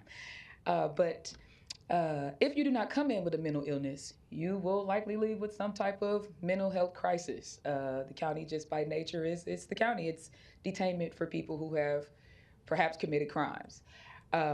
There is space within the county, and forgive me for being an innovator, but it's kind of my job to look at what we have available and how we could recreate just more therapeutic environments. We could simply change the walls from white to more therapeutic colors. We could do things. There's enough space on mods that would allow us to provide mental health services to entire mods as opposed to transforming or adding an entire different piece to the jail. The reason I advocate so strongly for this is because my mother has 3 children. I'm the only one that's not on drugs. I'm the only one that finished high school. I'm the only one that went to college, but I'm the only one who got out of here. For the people that you stand to see that are going to come into this place, which again, I think as Commissioner Morgan mentioned, this is short term. When they walk out of there, they're still going to be in crack alley, right? So if we have to look at our proximity to drugs, realistically, my siblings and most of my family members are taking care of their mental illness with drugs. And so if they can leave the county, which most of the time they do, they leave the county and they go get high and they go to treatment. They love Lasting Hope. They absolutely love the food at UNMC. They go to UMC for 3 days, they eat, and they come out and they go back and get high. They commit a crime, perhaps, allegedly, I don't know, depends on the day with my brother. But they're either in and out of a mental health place for an acute crisis, or they're in and out of jail. And so location matters. I urge you to please take a look at services. Let's develop services first before let's table this plan to start knocking down buildings or acquiring space and all this. Let's just look at services first, because I guarantee you we have the resources on deck to begin to deliver some meaningful services. Thank you. Anyone else? All right, I want to thank everyone for their input and comments. And we do have a motion on the floor with a second. I would ask people to vote. The motion is To approve the resolution.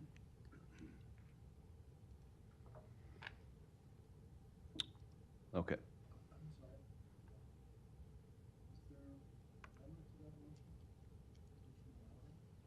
Or was it? Yeah, I made a motion, no, I seconded. Well, Commissioner Morgan, you can't lay over part of the item. So if you want to lay over, you got to lay over everything.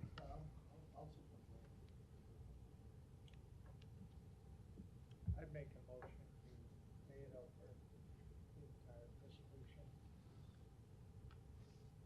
I have a parliamentary process question that we already have a motion on the floor.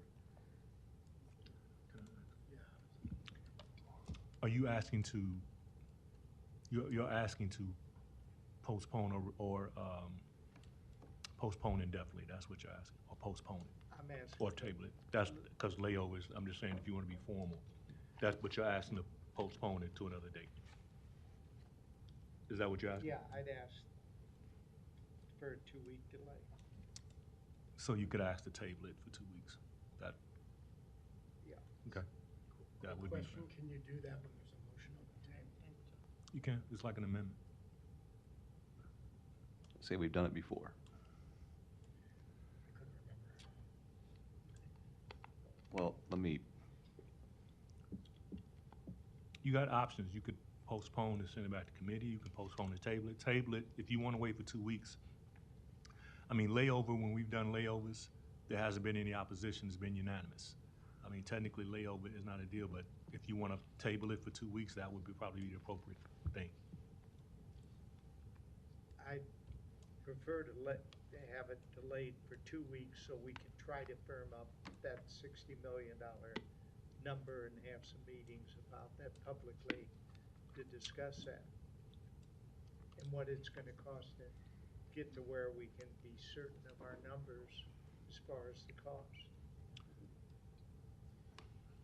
If that's okay. I think it is, but If so I get a Table second. it. You're stating to table it for 2 weeks. Yes. Is there a second? Any questions or comments? all right, give me a Oh, moment. yeah, you gotta erase what's. So for those watching at home, this is not we're not the result of that vote. I'm gonna put in a motion to table for 2 weeks. And I want to have that reason, that everyone knows the reason for that.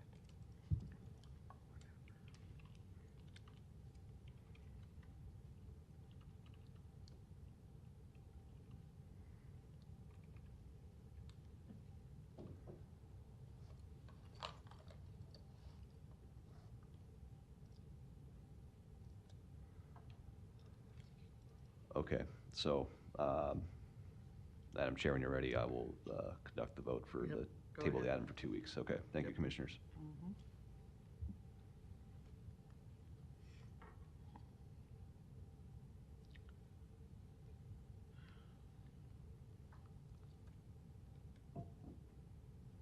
Motion, the table passes. Commissioners Rogers, Borgeson, and Garcia voting no. All other commissioners voting yes.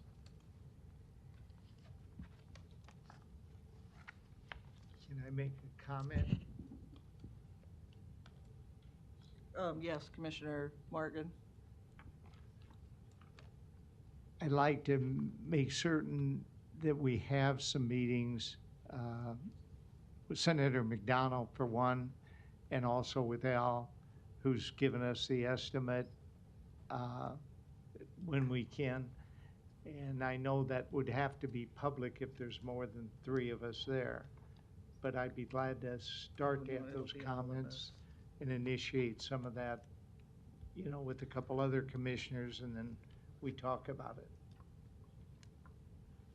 So this, I just have a question for, so this 2-week layover, or tabling of it, I didn't vote for it, but I have a question because what we have in front of us is the work that staff and Al already did as far as the numbers.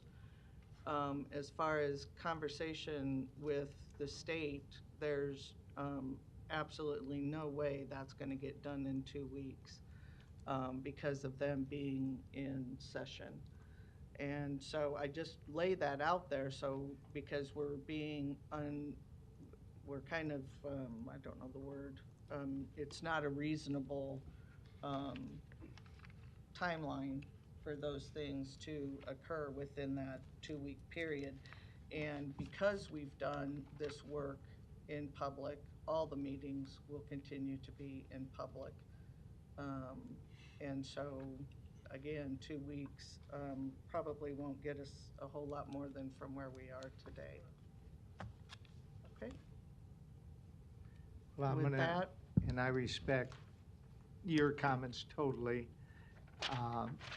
I will work to try to come back with some information and maybe try to involve a couple other commissioners yourself when I have some discussion. And if I know, I'll try to meet with him this weekend, Saturday or Sunday, with McDonald. And I'll make sure that you're invited if you want to attend, or I'll get a couple other commissioners that might want to attend.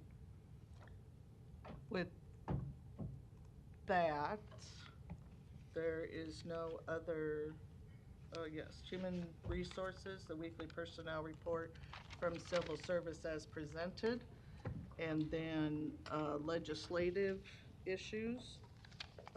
We do have the legislative report in our budget, or in our packet. So this, again, we're on the 66th, last week we were on the 66th day of the 90-day session. Just to note that May 3rd, we will begin debating, they will begin debating the budget. And again, any other questions or comments you have on there, let me know. We do have need for an executive session, litigation and contract negotiation. Is there a motion to go into executive session for litigation and contract negotiation? Second. Please vote.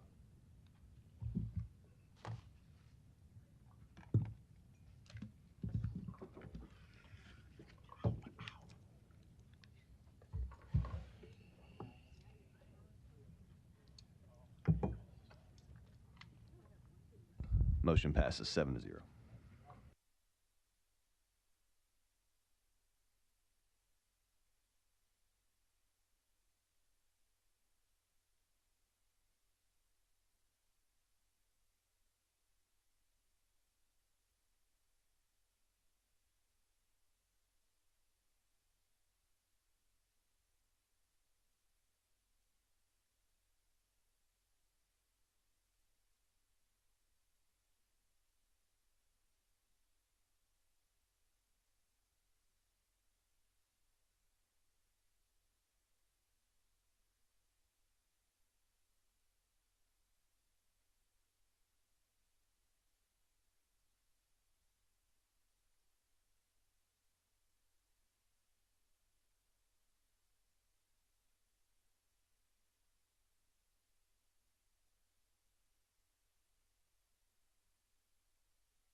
We're just gonna do a voice vote to motion to reconvene, just to reconvene. I'm sorry, who made the motion and second? I did. Oh, you did? So who made the motion? No one did. PJ made the motion. Okay. Mike Fred seconded. Okay. For Mason. Commissioner Boyle. Commissioner Kavanaugh is absent. Commissioner Friend. Commissioner Garcia. Commissioner Morgan. Commissioner Rogers. Madam Chair, motion to reconvene passes 6-0. So, PJ, you gotta make. So I just want to make sure I get the motion is to. Do I need to reconsider the? Okay.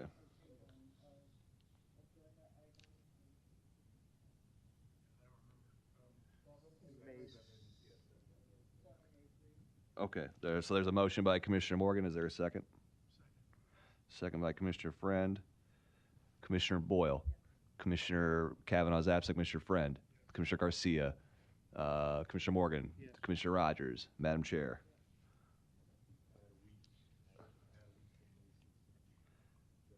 Yeah, we're adding a week to May 16th. That'd be for 3 weeks. To table for 3 weeks. Okay. Okay, motion to table 7A3 for 3 weeks. Motion by Commissioner Rogers. Who made the second? Commissioner Morgan? Okay. Commissioner Boyle. We're voting now. Commissioner Boyle. Yes. Commissioner Kavanaugh's absent. Commissioner Friend. Yes. Commissioner Garcia. Commissioner Morgan. Yes. Commissioner Rogers. Madam Chair. Motion passes 6-0. Now, need a...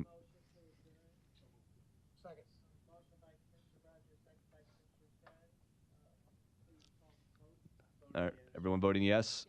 Yes. Okay. You bet. Motion by Commissioner Rogers, second by Commissioner Friend to adjourn the meeting at 12:27 p.m. Motion passes 7-0.